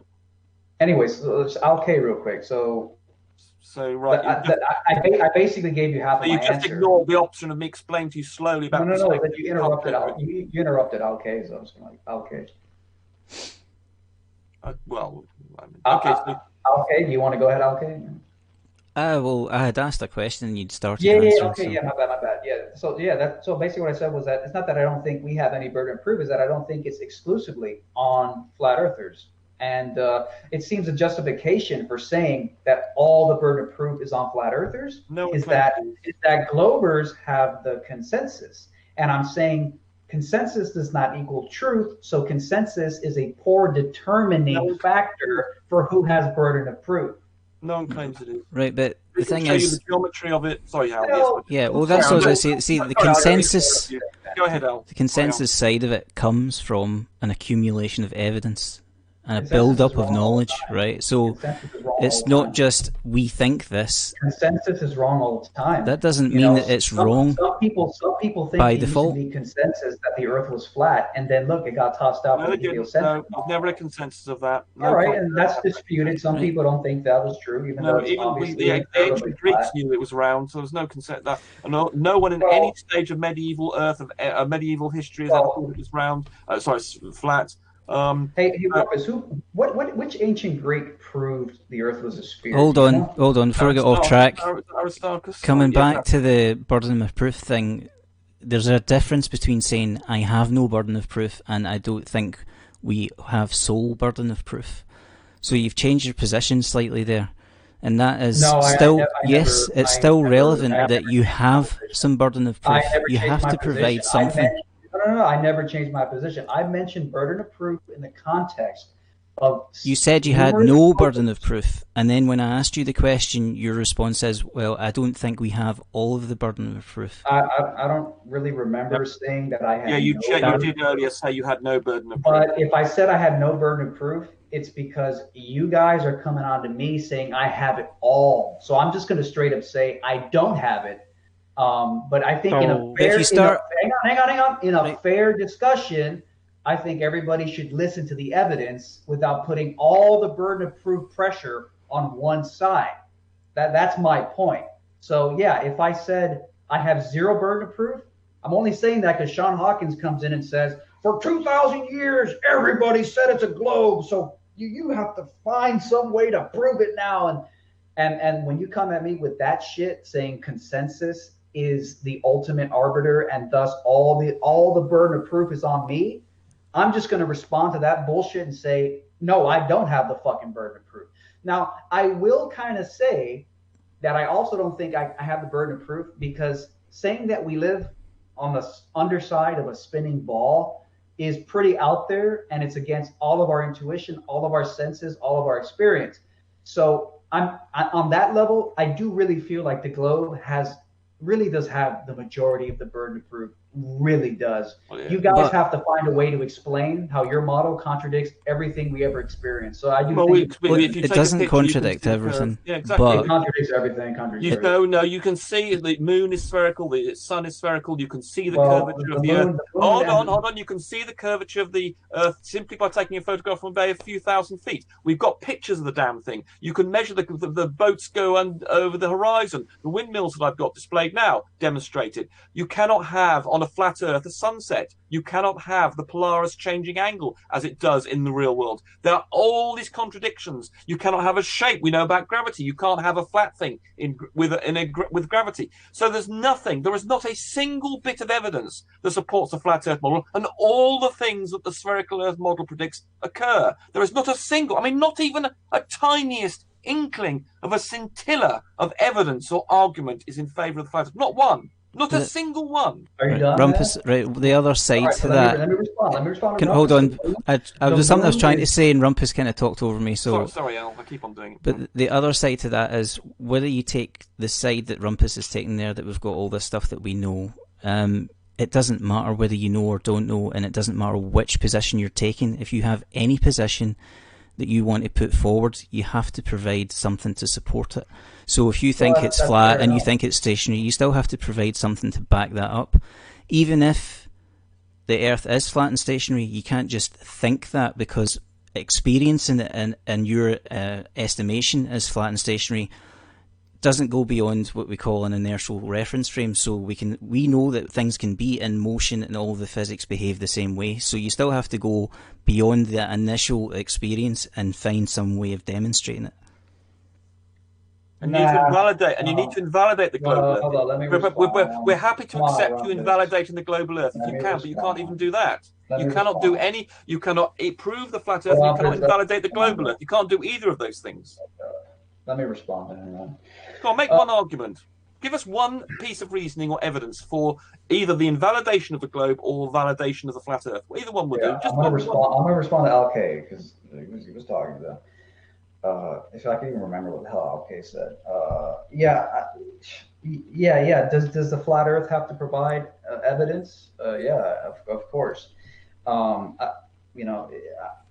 It's hard to find practical, repeatable proof that the average person can perform of the globe model. You try to go look at things disappearing bottom up, and then Rumpus has to pull out super looming, jumping jacks. No, you super don't. looming jumping jacks. The picture I'm showing at the moment. Easy. The picture I'm showing at the moment doesn't invoke super looming. Pull your camera out and say, look, the picture I have got here, invalidates the flat Earth straight away. No. Sometimes you can see everything. This picture is easy. You can take pictures like this. Jumping jacks. This one picture on my screen invalidates the flat Earth. There's no super looming. There's no looming argument. You have to account for the obscuring of most of an object, and you can't do it with your misunderstanding of perspective. I was explaining that earlier, and I don't even know where the whole debate went, honestly. I don't know where it went. We got distracted. We got sidetracked. I was trying to explain it to you with a picture of a hallway, and you just laughed. Yes, because you're stupid and you think that the size, you don't understand you don't understand this simple argument, and I'll do it again for you. The argument you're offering about a vanishing point is all about things becoming too small to see. That is utterly irrelevant to my picture. Okay, on a globe model, are those wind turbines at the ones you have on screen right now? Those are disappearing bottom up, correct? Yep. Yeah, that can easily be explained through the physics of optics and vision. Explain it. Okay, I'm going to share my screen. I mean, I explained it earlier. And no, you didn't. You explained how small things might disappear, and we have validated that. It was utter rubbish. Right. So I'm going to share my screen. You don't even understand the basic formulations. I'm going to share my screen. We've validated this. Can you guys, we've refuted this several times. Yeah. Can you guys see my screen? Quick question, Brad Pill. Do you think that by changing the size of the lens, those turbines will actually come back to view?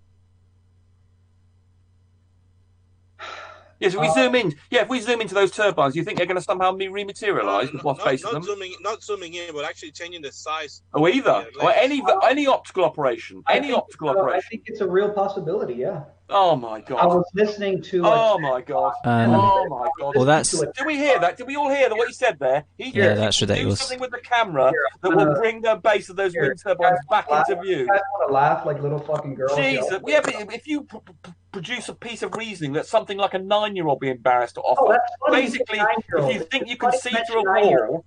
It's funny if you think that offering 9-year-old reason, which is basically you want it to happen, but you have absolutely no basis in physics for it, we're going to laugh at you. Rubbish, do you ever shut up, man? Look, it's funny you mentioned 9-year-olds. Here's Katie Booman. She's not 9 years old, but she sure as fuck sounds like a damn 9-year-old. She's the girl who allegedly discovered the first image of the black hole. This is a TED Talk from April 2017. What's this got to do with you proving why we can see the base of the turbine? Why don't you let me finish a sentence, man? You're deflecting now. You're going to No, I'm not deflecting. Let me fucking finish. It's going to take 20 seconds. Listen. Okay. All right. So you saying, oh, is it possible to bring back something that's disappeared beyond the vanishing point? Remember. No, not vanish. No, you see, there you are. You're misrepresenting why we're not talking about you don't let me finish. We're talking about something obscured. We're not talking about something that's small. We're not talking about something small, which is what you keep on doing. We're talking about something that's obscured, not something that is small. And I'm having to say this again and again because you keep on trying it. Hey, can you guys hear this? Watch. I'm going to play some real quick. Can you hear that? No. No. Oh, God. Oh, that's right. I think you can only hear it if it's like... Anyways, this is Katie Booman. She's a girl.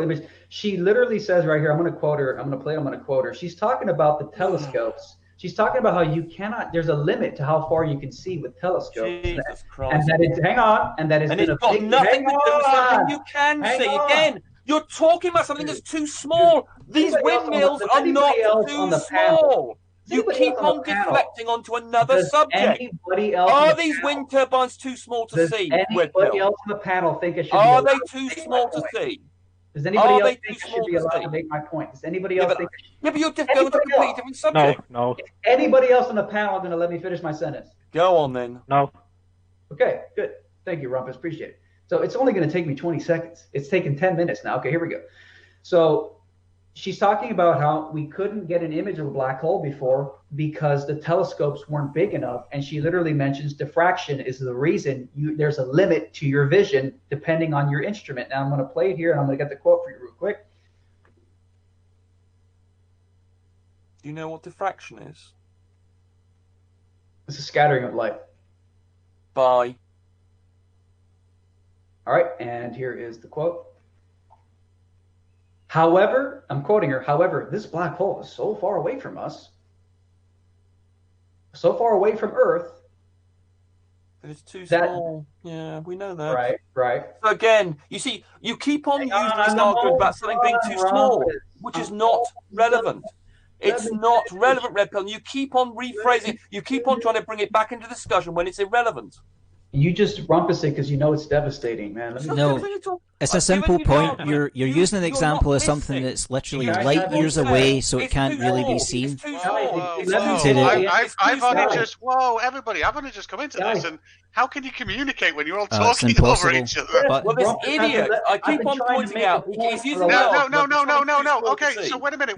I've just come into this, and I've just realised that you have both got different definitions and things. No, hang on. Wait a minute. Red Pill, wait a minute. I've got a question for you. Dude, me and Rumpus were I was trying to make a point to Rumpus. I'm not going to let you come in and then make your point. So let me just get my sentence out. I haven't even been able to get my sentence out. So he's right now. I have stopped.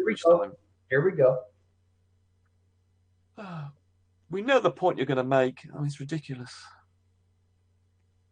She's going to say it's too small. Why is that? Watch.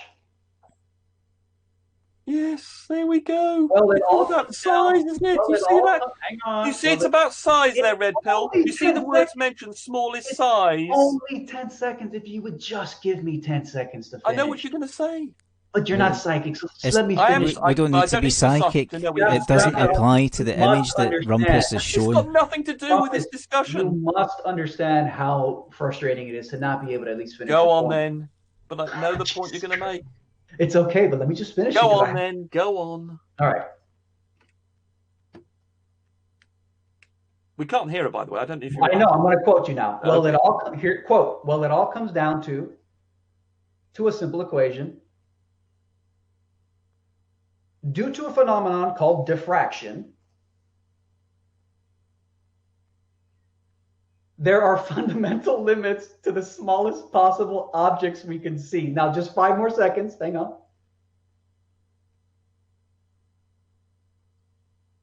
This governing equation says that in order to see smaller and smaller, and for the new guy who just joined, this is Katie Booman a couple of years ago. This is the girl who took an image. I know who she is. Right. Okay, so this is her a couple of years ago. She's just describing the Rayleigh criterion. We all know this. You're just telling us stuff we already know. I'm almost done. And this governing equation says that in order to see smaller and smaller, we need to make our telescope bigger and bigger. Almost done. But even with the most powerful optical telescopes,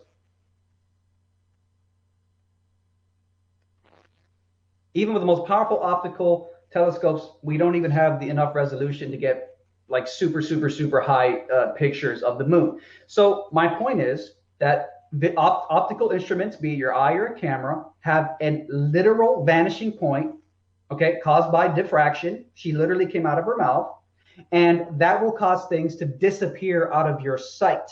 So that's all I wanted to say, because we were disputing. 2 points. 2 points. 2 points. Yeah, you can see the turbines. One. Do you know what that equation was that she had up on there? Do you know its name?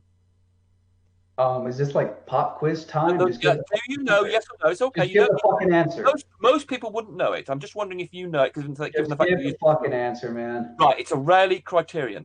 Oh, congratulations! I heard about this on Nathan Oakley's show. And that describes exactly what I was saying, where you are using the fact that things things become so small, and therefore you can't see them. What has that got to do with these huge wind turbines? All right, I'm going to explain it. Hold on, let me finish, because you've now used this argument about 10 times. Okay, I'm going to explain it. You have to understand that these wind turbines are sufficiently large that the Rayleigh criterion is not relevant. We can clearly see them. Great, so I'm there's gonna no go ahead- issue Great, I'm to gonna do go ahead with and them being explain it. small, which is the argument you've used all along. Well, that I is didn't a mention red Rayleigh herring criterion. and completely irrelevant.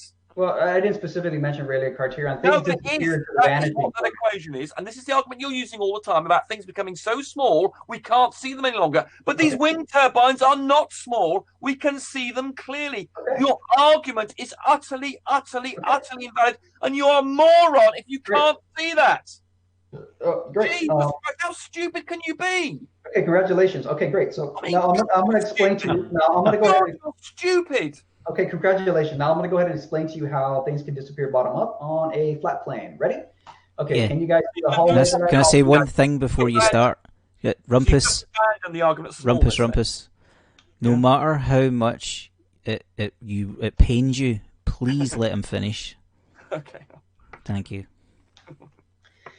Okay, do you guys see the hallway on screen? Yep. Okay. So the compression zone, the vanishing line, something that artists for probably 1,000 years, who knows how long they've known about. Wait. You see what I'm talking about? You see what I'm talking about? So Rumpus. Sorry, Al, I can't help myself. I have to go away. Just let it all come out, right? It's like Nathan Oakley says, when you get to that devastating point, Rumpus has to jump in.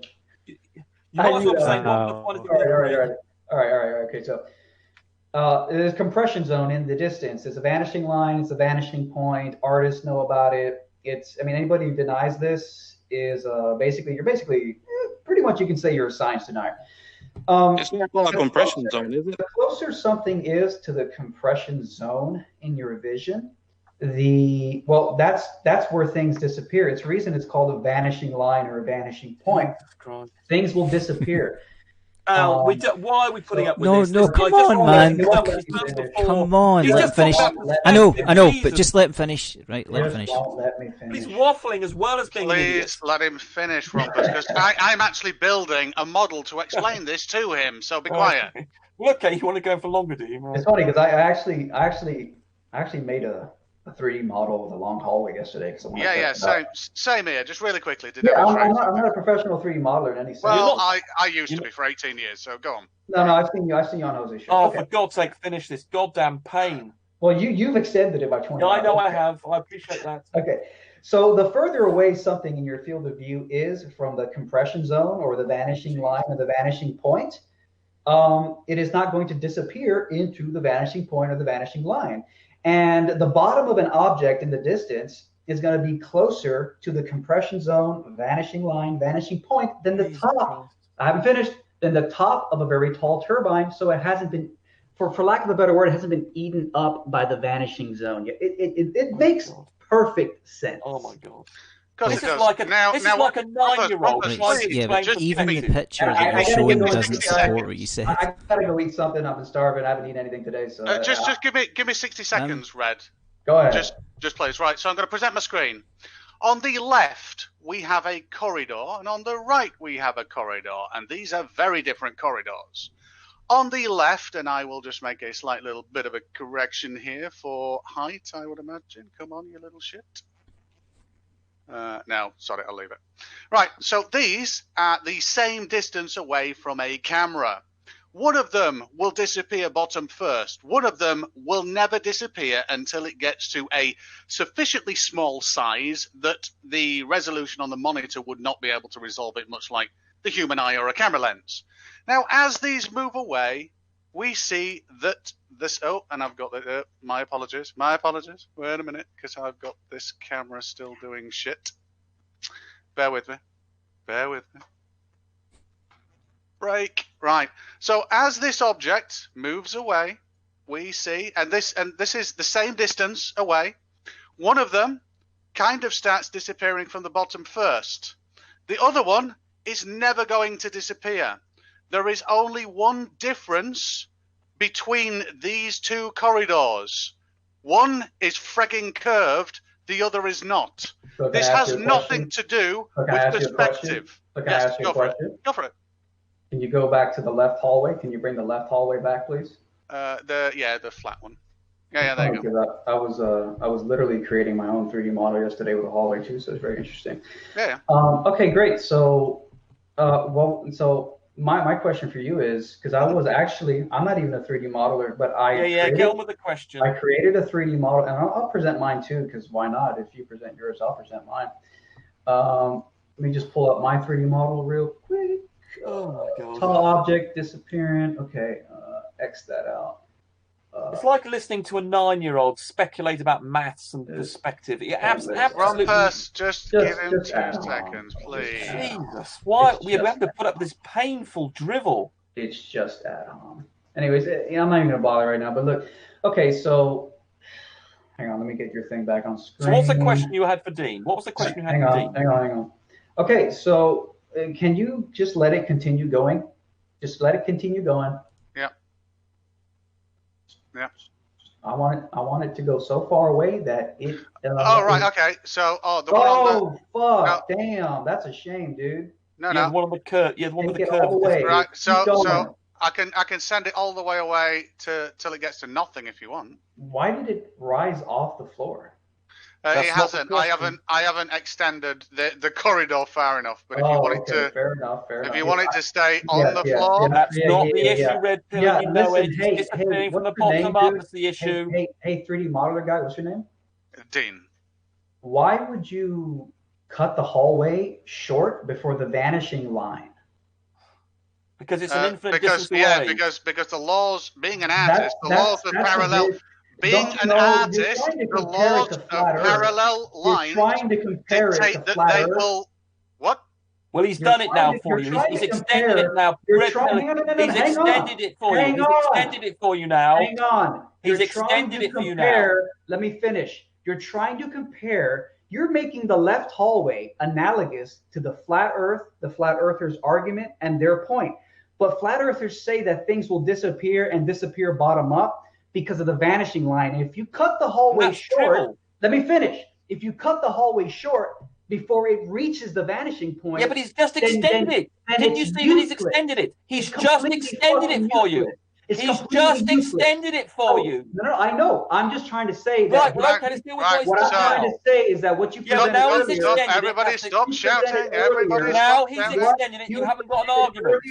Is disingenuous as fuck. Yeah, forget what he did earlier. Now he's extended it for you. Fantastic. Great. So can you bring the box closer again, just so we can kind of see it going actually receding outwards? Notice how now that the floor of the hallway, notice now that it all goes all the way up to the vanishing line of the viewer. Just keep that in mind. You know it, but you fucking didn't put it into your analogous. It's irrelevant. No, so this is it, and you want me to just? Because that's what the flat earthers say. No, just calm down to. Yes, please, if you can then extend it out. Yeah, so what I'll do is it will go all the way till it gets to a zero vanishing point where I can no longer see it on the monitor. Now here's what's funny. Number one, it's so small that it's damn near impossible to even determine. Correct. Yes, it's a size issue. Rumpus, please. So yes, this object now is of such infinitesimally small size that it is disappeared. Now, guess what? Rumpus. The uniformity of this object does not. It uniformly decreases. What is the height of the viewer? Anything you want. At the moment, what is the height of the viewer right now? 1 meter. 1 meter. This is a 2 meter corridor. So the height of the viewer is 1 meter. Yeah. And what is the height of the box? What is where is the top of the box in relation to? It's actually a 2 meter box. Right. It's not a box. It's a cylinder actually, but yeah. So it's the size of the entire hallway. Yeah. Okay. First of all, you need to bring the viewer lower. Doesn't matter. I don't think it'll matter in this 3D modeling software. I don't think it'll matter. It won't matter in reality either. Because I did it yesterday on a 3D modeling software, and I think it might be a limitation of the software. I don't know what the fuck it is. It absolutely isn't. You go below the thingy, it'll get confused. It actually kind of looks like it's disappearing bottom up. It absolutely isn't. Do you want That's because, because we're looking at the bottom of it, you idiot. Yeah, No, he put it at the a he put it camera at in the real low. life is never literally going to be at the surface level, remember. You're always going to be slightly above it. Draw some lines on the object. Yeah, that's what I did yesterday. I made bottom. it a multicolored object. So you have pink on the bottom, green in the middle, blue on top. And I tried to see if you can see it eat away into the bottom pink layer, and it didn't work because by the time it starts to disappear, by the time it starts reaching the vanishing point of perspective, it's so small you could barely even make out the color. Which is not relevant to the wind turbines, is it? Yeah, what I say is uniformly when stuff disappear in the distance. When the stuff disappear in the distance is even. It's nothing from the bottom up. I've never seen this. Exactly. You're a goddamn moron if you even think geometrically that's possible. Just drawing a simple diagram to yourself, you should be able to see you cannot lose the bottom of it. No, I definitely believe you can because because you're a moron. Further away something is. You believe that. You want to believe it, but you don't understand the geometry. Let's see the demonstration. Right. There's a very important thing I want you to look at here, Red Pill, and that's I've coloured this perceptually, although the bias is on your side. Yes, I know. The bias is on his side. It is less than half. The red is less than half. And half. Otherwise, it causes confusion. Hold on, Rumpus. Let me hear Dean, please. I want to hear this like very. Jose, you bloody sabotage my explanation to bloody Red. I'm sorry, Rumpus. I apologize. You keep on doing it, and then But Rumpus, you always get a lot of airtime, bro. Well, I'm not. I was having to explain something, and you sabotaged it again. It was gonna be gibberish, but yeah. Dean, I want to see this. Like, it's important to me. Not including a hallway that's long enough to reach the vanishing point. Oh God, yes. Yeah, this is important for Red Pill and myself. I want to see this demonstration. It's very disingenuous, man. This corridor goes off like a hell of a long way compared to the curvy one at the side. That's what happens. Yeah. So anyway, what's very important here, and I want you both to realize this, because I don't understand being an artist and a 3D geometric person of like 18 years. I don't understand how someone could think that perspective will have a bias towards this purple area and not have a bias towards this red area. Now, no, it does. It has. No, it doesn't. Stop. Right. Okay. Don't straw man me though. I didn't say that. So Red Pill. So do you think, given the laws of perspective and geometry, that the purple is going to disappear first? Is that what you're saying? The purple will disappear first. Yes, I will say that. But like I modeled yesterday on my own software, it's so small by the time it gets the size is not relevant. Okay. So stop, everybody. You can barely make out the two colors. Yeah, but that's when it gets small. It's the point is, does it start to disappear from the bottom up before it gets too small? You idiot! Right. Jesus Christ. So what we've got here now. I'm just waiting for him to do it. So I've made it into a poll now so that we can see it a little bit more. And then just to specify, the viewer height that's exactly at the floor. Is that basically what you're doing there? If you want it absolutely exactly at the floor. It doesn't. It could wait a minute. It is now 100% exactly at the floor level. You could even make it a little bit higher. No. Let him have it higher. Let him have it higher. Let him have it higher. Yeah, higher benefits you guys, and that's fine. Well, that's the way it should be. Your camera in the floor. Your camera is never buried in the floor. You're always standing above the surface. Yeah, that's fine. It has to be slightly above. That's fine. Lift it up a little. That's fine. No. We want to give you. Well, I want to see it right in the line of the floor where I cannot see it. That's it. That's beautiful. Yeah. It should disappear from the bottom up that way. Yeah, it should. Right. Okay. So the issue here is that this object, we're always going to see, and this is an assertion based on 18 years of experience, we are always going to see 100% of it. 50% of that 100% will be purple and 50% will be red. Mm-hmm. There is no exception to this in geometric law or maths or perspective. Mm-hmm. Now, that is my assertion, having done this shit for an incredible amount of time. Now, you don't have to appeal. Unless we go under the floor. Yeah. Right. Yes. I listen to your arguments. I don't listen to the appeal to. Yeah. Now, here's an interesting thing. You just moved it away. It kind of looked like it disappeared bottom up. Can you do that again? Yeah, sure. Whoa! What the fuck is that? It's Small. Yeah, pause it there. Can you zoom in? Can you take a screenshot and zoom in? Can I only see the red, dude? Dean, put the red on the bottom and the darker color on the top. He's getting all excited because he can only see the brighter color. No, that's good. Yeah. This is good. If you can take a screenshot of that. Everybody stop talking 2 seconds. Everybody stop talking 2 seconds. Please. Good show. So. Why am I not recording this? Oh my god. Because you're an idiot. So. Don't worry about it. here, I'm recording it. Don't worry about it. I'm recording it as well. So. Everybody calm down. Dean, flip the goddamn colours. So what I'm going to do is I'm going to take a little screenshot here, and we're going to magnify the damn thing. Look at that. Beautiful. 50-50. Oh, wait a minute. Now. Wait a minute. Now, Red pill. Check me. this. Check this. I've sent it On the in furthest real away time. it's going to go. And guess what? I'll take another fucking screenshot of it. Let's have a look at this. Oh my goodness. 50-50. Yeah, it is geometrically impossible. Dean, flip the goddamn thing, guys. It's the purple, not the red, please. Hang on, guys. The red colour's brighter. That's why you can see it. He's looking at it on screen. Please, Dean, please, for God's sake, flip the goddamn thing Let for me give my reputation, because Rumpus is moving the globe post already, trying to flip Dean, colors. please flip the colours. He's it on the brightness and shit. Now, Oh, thank you, Dean. Right, now do it again and demonstrate. Now you can see the red. There you are. You see the red? You see there, bloody moron? The red was the thing that you could see. Okay, that's true. Yeah, right. But to be fair, hang on. Changing the colors doesn't prove that it's not disappearing bottom up. It just proves that the color of objects plays a role in what you can and can't see. Yes, but you can see the red. Exactly, You that was the claimed point. the red would disappear, and it doesn't. You've been shown to be a moron. Guys, let me refute the zoomed up picture. Now I have a question about the program and how it said works. the red would disappear. Wait a minute. Let me hear red. But it hasn't. Let me hear red. I want to hear red. Come on. You see the little red dot there? See the little red dot?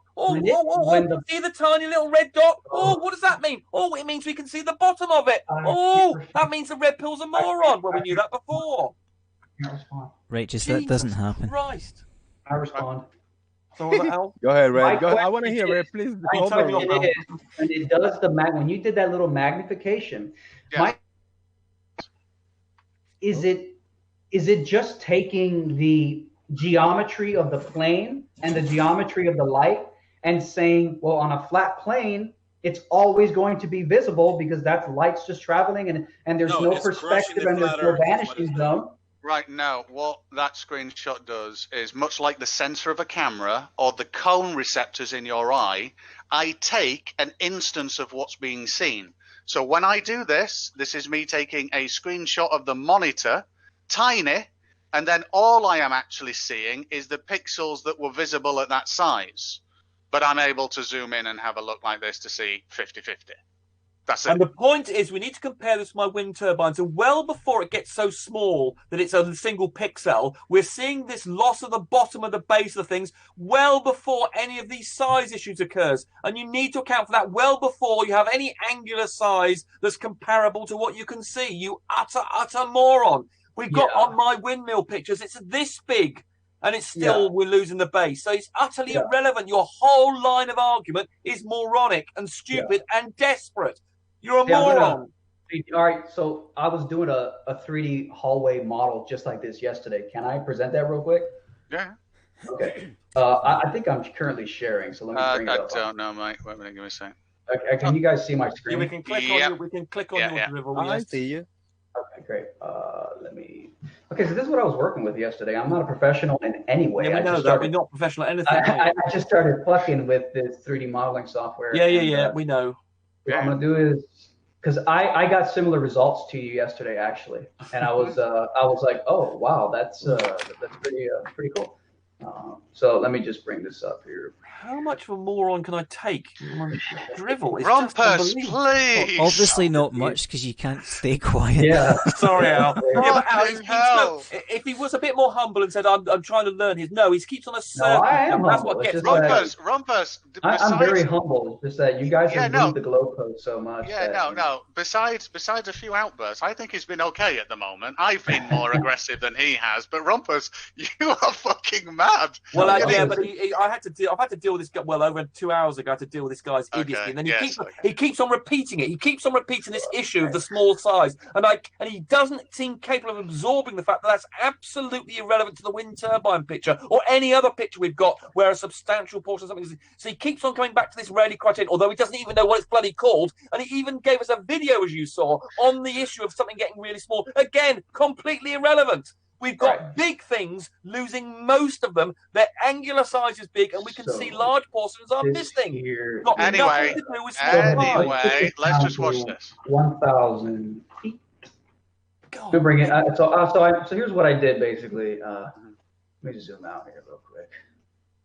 So basically, what I did was, why is this so stuck? And you've just shown him, Dean, what the issue is. You've completely invalidated his old and now we're going back to some drivel he's got somewhere. So we've invalidated it on a whole series of logical reason and demonstrations. Anyways, we still have a mission out of it. Okay, so you can see that there's a building, and it's 100 feet tall. The viewer is 6 feet height. They're eye level, and there's a 100-foot tall building. So what I did was I wanted to see, will it disappear bottom up in this 3D simulation? So let's go ahead and just start moving it back, and we'll see what happens. And what ended up happening was, as far as I could tell, let me just click on that, and then I should be able to move. Okay, I'm just going to start moving it back. We zoom out because it takes fucking forever. Can I suggest something for you to think about here, Red? Yeah, sure. So the human eye sees more green than it will any other color, and it's an evolutionary trait. And it's the same way why the tag of file format, or TGA, is actually built to give more precedence in bit depth to green. So when you're showing colors aren't the best thing for human beings to look at. What I would say, and a very easy thing to do, is create a shape that is symmetrical, something like a cube, not a tall building, but a cube. This cube, then you could move off into the distance. Just any solid color cube, because you can look at it at any time and say, has this changed shape and become something not a cube? Because if it has, then it's disappearing non-uniformly. But if it remains a cube, then it's disappearing due to angular size and perspective uniformly, and you can still see all of it. So it's just a thought experiment for you to do. So can you not see, Red Pill, the fact that it's that small, and yet we're dealing with pictures like mountains and wind turbines where it's not getting to this size. So this demonstration you're giving us now is utterly irrelevant. Anyways, so this is basically what I did, and I put my eye up close. Yeah. I put my eye up close to the screen and try to see. Can I still see the green there? And honestly, it's just and it's not irrelevant. Basically, it's almost impossible to even. Has nothing to do with the wind turbines. He doesn't even let me finish. Yeah. You and I. Please be quiet. Yes, so I couldn't even distinguish if it was disappearing bottom up. No, but something weird started happening though. When I went far enough. And I'll show you guys. Well, look, I'm just gonna have to fast forward because it's just gonna take forever. So, while he's doing that, Dean, would you just like to confirm for him that this is irrelevant to the discussion at hand? Someone be mistaken due to, or me thinking they're mistaken due to an apparent, either lack of knowledge or misinterpretation. You can't just put a block on that and say, well, let's move to the right thing, Rumpus. You've got to understand at what point. My point is that big things with big angular size that we can clearly see are disappearing, and therefore this is completely and utterly irrelevant what he's showing us. Rumpus, me and this guy are having a good discussion, man. You're not. You're just demonstrating drivel. So look, we understand fully what you're demonstrating. We understood before you did. Dean's just demonstrating something that I already knew. Hold on, Rumpus. The punchline is coming. Rumpus, hold on. I want to hear Red punchline. So yesterday before, what's the designer guy's name? What's your name? Dean. Sorry, Dean. Yesterday. So this is yesterday. This is before I even saw Dean's thing. I created, a similar example with some structure going out into the distance. I wanted to see if it would disappear on a flat plane simply due to perspective and the vanishing line and all that stuff. What ended up happening was I got to a point where it actually pops out of existence behind the horizon. Now, I can't say that it disappeared bottom up. It's so tiny I can't even tell where, if it even is being eaten into. It's impossible to see it. I don't think you guys can see it on my screen, but I'm at a point now where if I move it just a little bit further back, this tiny little pinprick, it's probably 1 pixel on my screen. It just goes, it blinks out and it's gone for good. I'm gonna press the button now. It's gone. That's I'm normal. gonna press it again. It's back. I'm gonna press it. I'm gonna go away one more time. Yeah. No, hang on. I'm not saying. Eliminate the horizon and put it in the mid-air, the object, and see if it's going to disappear the same. Yes, it will, because it's getting too small to resolve. Yes. Oh, wait. That's not my point, guys. My point is a size issue. What hang don't you on, understand? guys. Let me finish.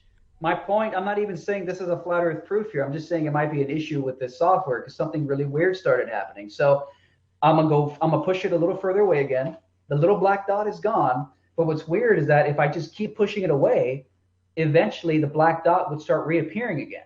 And I didn't understand why it was. Do you want me to explain why that is? Yeah, I want to know why the hell it just like blinks back into existence. Yeah. Okay, that's not an issue at all. I will start a. Wait a minute, I'm going to capture I'll draw it on my iPad because I've got an Apple Pencil to do this. Is it going to take a minute? You're just you just discovered subpixel positioning. I'm going to temporarily stop recording and start again. Depending on its position, sometimes it doesn't. That's completely irrelevant. Well, I hope that doesn't have an effect on disappearing bottom. No, because we're dealing with big things in which subpixel position is not relevant, like my wind turbines or mountains. What I ended up concluding yesterday was that if this thing is just disappearing in and out, even though it had already disappeared, which is kind of weird, I'm thinking there's something in the program that continues to render. There's something in the program that keeps rendering 1 pixel, probably under the presupposition that on a flat plane, you should always be able to see the light. Even though when life is short, did a real world experiment outside of a simulation, it was disappearing bottom up. So we're dealing with big objects which you can clearly see, so it's not an issue. Right, Red, can you see my screen? Oh, sorry, did you want to say something, Al? Well, no, I mean, if you're going to explain this thing, it's fine. I'll wait till after that. So Red. Guys. Sorry, say that again. I have to go after what you show. I got to go. All right. So what's actually happening there is on a rendering system, it has to rasterize geometry. And it only has a finite display medium to do that, and they are your computer's pixels, your monitor's pixels. Now, unfortunately, it's not a monitor issue, Dean. It's not a monitor issue. What do you mean? Well, he's generating a bitmap. What the monitor? I think it's probably the software not actually generating a pixel in the image. This is not a monitor issue. He says he moves it away and it comes back. Yeah, the distance in terms of geometry. He's not moving the monitor backwards and forwards. No. Oh my God, Rumpus, please. So what's actually happening here is we've got an object of a certain size. Now let's say that size gets to within a pixel. So if that object was here, your computer says, hey, we are fine. We are well good with this, and it becomes a single pixel. Now the problem that you have is based on how it's rasterizing and the engine is dealing with it and the accuracy. If the object gets to this size, now it's going to have to, if the object is here, it's going to say, well, hang about. I'm going to sample this pixel to figure out if anything's here. And we can see that, let's say it's 10% filled. So the choices here are, what a normal rasterizer does is it can say, well, I'll fill this 10%. Now, we get small anomalies if this object crosses a line like this, because some rasterizers have different weight based on how they determine what a pixel shade, what a pixel is going to become. Because now you can see that this should be 2.5%, this should be 2.5, and this should be 2.5. But it can't actually do this. So a lot of rasterizers say, well, and it's done on a sub-pixel basis, like what Rumpus was saying. We can have sub-pixel samples to figure out where this thing is. And sometimes, based on something called the clipping plane, if it decides to draw it, it can add more precedence to a pixel. So when you're zooming away, imagine this size here, starts off here, but actually goes to here. It might actually be in view here, but not here at this size. Because here it's affecting more pixels, so therefore it needs to subsample these to figure out what there is. Thus, it can determine more weight. Now, I don't know whether I've explained that enough, but that's how subpixel rendering and rasterization works. The point is, Red Pill, in your thing, the pixel is moving up and down very slightly because you said you've got an observer height, and so where the object is rendered very slightly up and down. So as it's oscillating up and down, sometimes it'll hit the center of a pixel, sometimes, as Dean's showing there, it'll hit a boundary. That will cause it sometimes to appear, even though it's smaller, and sometimes not, depending where it's jiggling to. But all of this is irrelevant to the big issue of why wind turbines are It is, but he was asking a question. Yeah, my question for Dean would basically be, it's almost as if when something gets so small, the computer struggles and tries to continue rendering it on the screen. Is that what's basically happening? No, it doesn't. There's no struggling there either. Like I said, if subpixel sampling, it's all to do with subpixel positioning, and we've explained it to you twice now. If you haven't picked it up, well, okay. Here's the thing. Go and record this. Watch it again. On my model yesterday, I would send it back, and it would disappear. Yeah. And then I would bring it a little closer. I'm like, oh, it's popping back in, popping back out. Okay, cool. Then I kept sending it back. Yeah, you're not listening to what I'm saying. And then it would just reappear again. Yeah, we got that. And if you'd absorbed what I'd said, you'd understand it. I sent it back like 20,000 extra feet after it had already disappeared, and it was still blinking in and blinking out. And I'm just curious, is that an issue with the softwares that isn't happening in the human eyeball? That's my question. No, so what that is, a computer cannot render a infinite amount of distance, nor can it work on a infinitesimally small grid system. There has to be a limit there. So what the computer does, it creates what you call a Z buffer. That's a buffer of units from the camera or the observer to the furthest object away.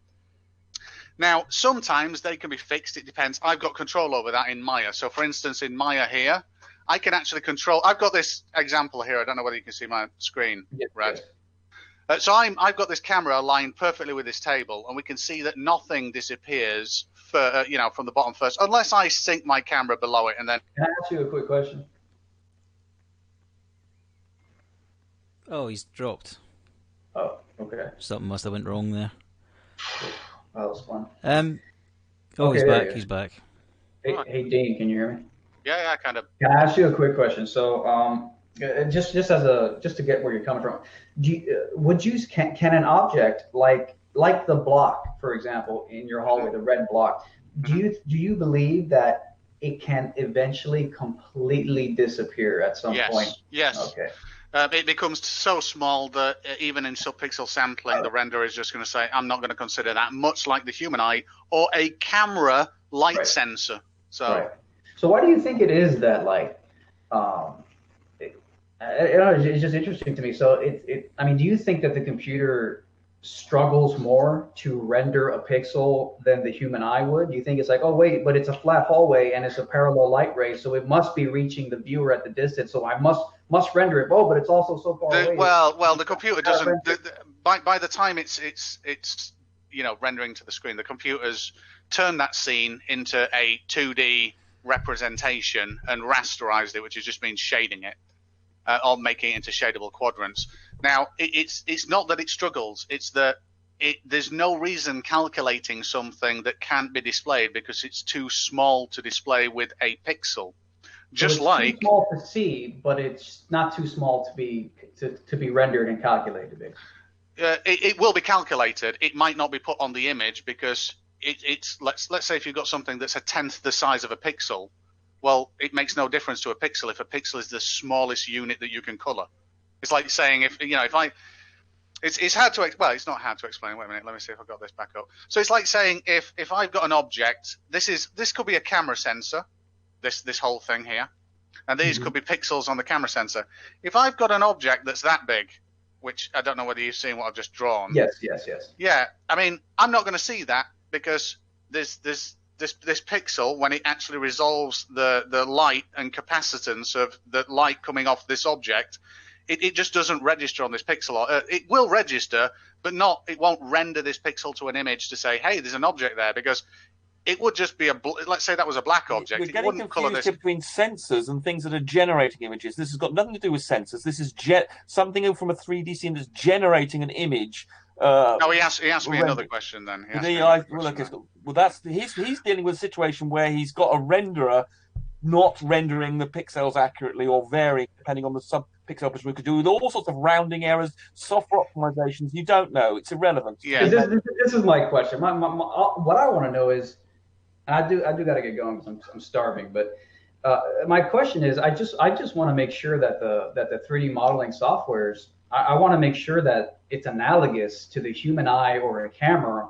on the scene. I want to make sure that the program, because it's operating in geometric planes. Awesome. Can you see my? You can see my screen. Straight ray of light. I just want to know if it's actually accurate, or if there's some kind of issue where it's like, because again, I had that weird anomaly with my thing. It's almost like even though it had blinked out, and I continued to move it away 20,000 feet further than when it had blinked out, it was still blinking out this tiny little grain of sand on the screen. Yeah. That'll just be crossing pixel boundaries. Is that sort of an issue with the way that it's programmed? That's basically my question. No.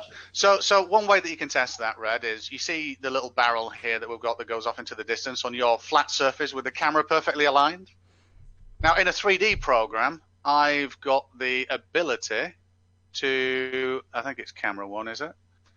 I've got the ability to change the angle of view, which is basically changing the focal length. So an example here is, if I did some quick math, you've got a 24mm sensor, and your P900 or 1000 will go to 2000mm, and I've just brought that back.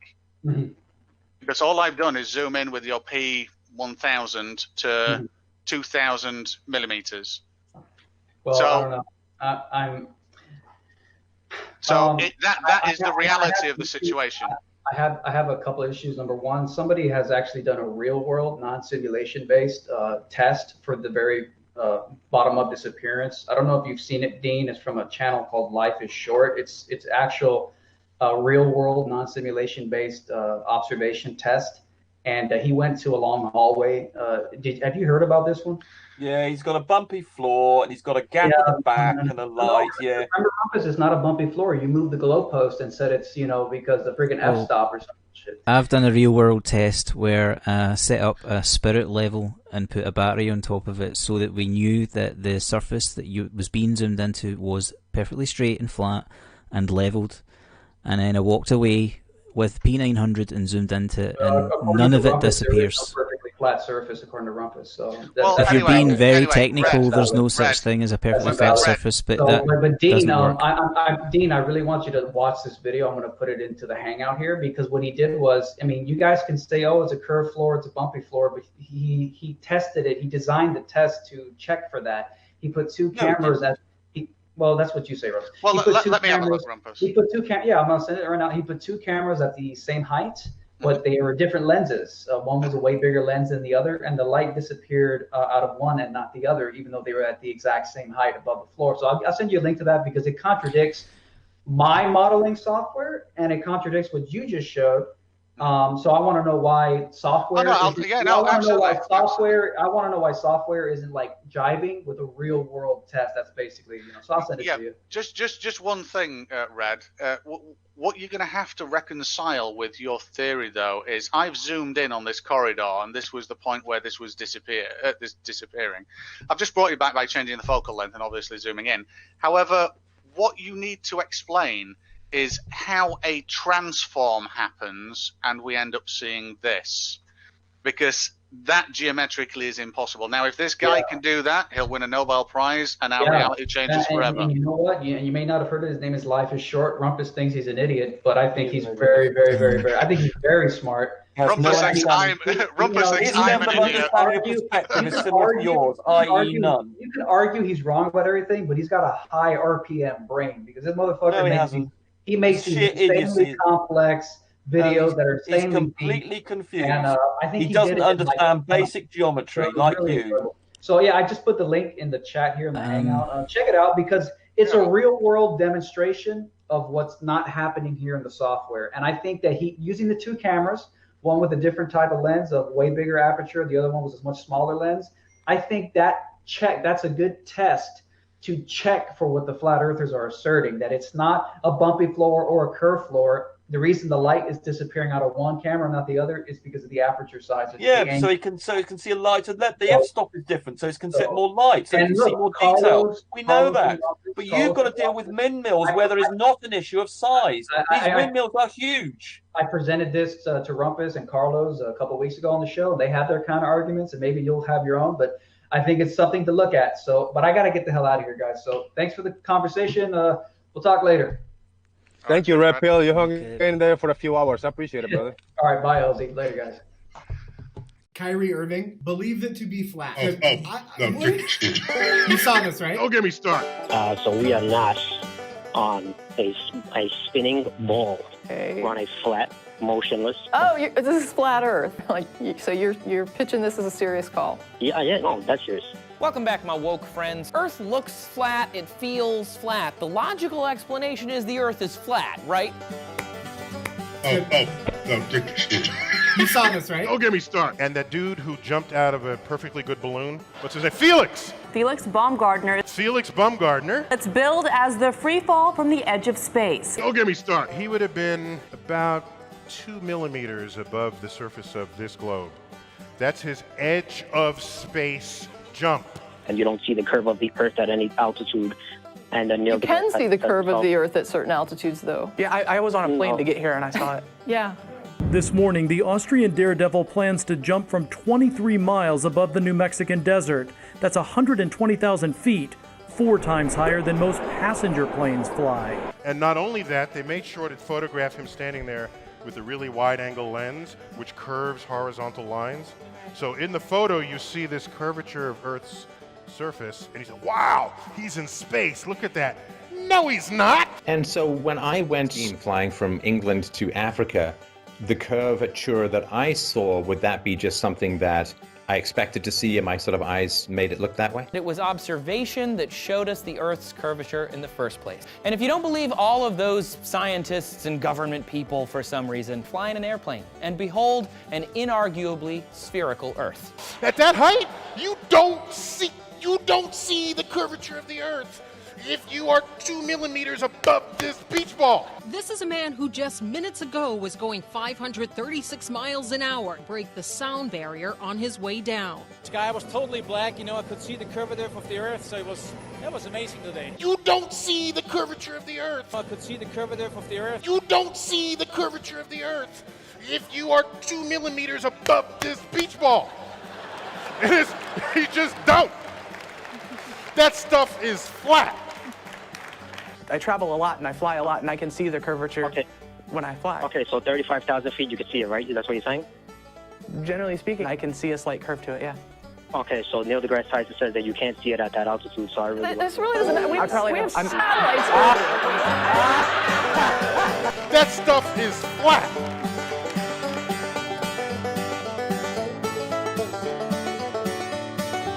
That stuff is flat.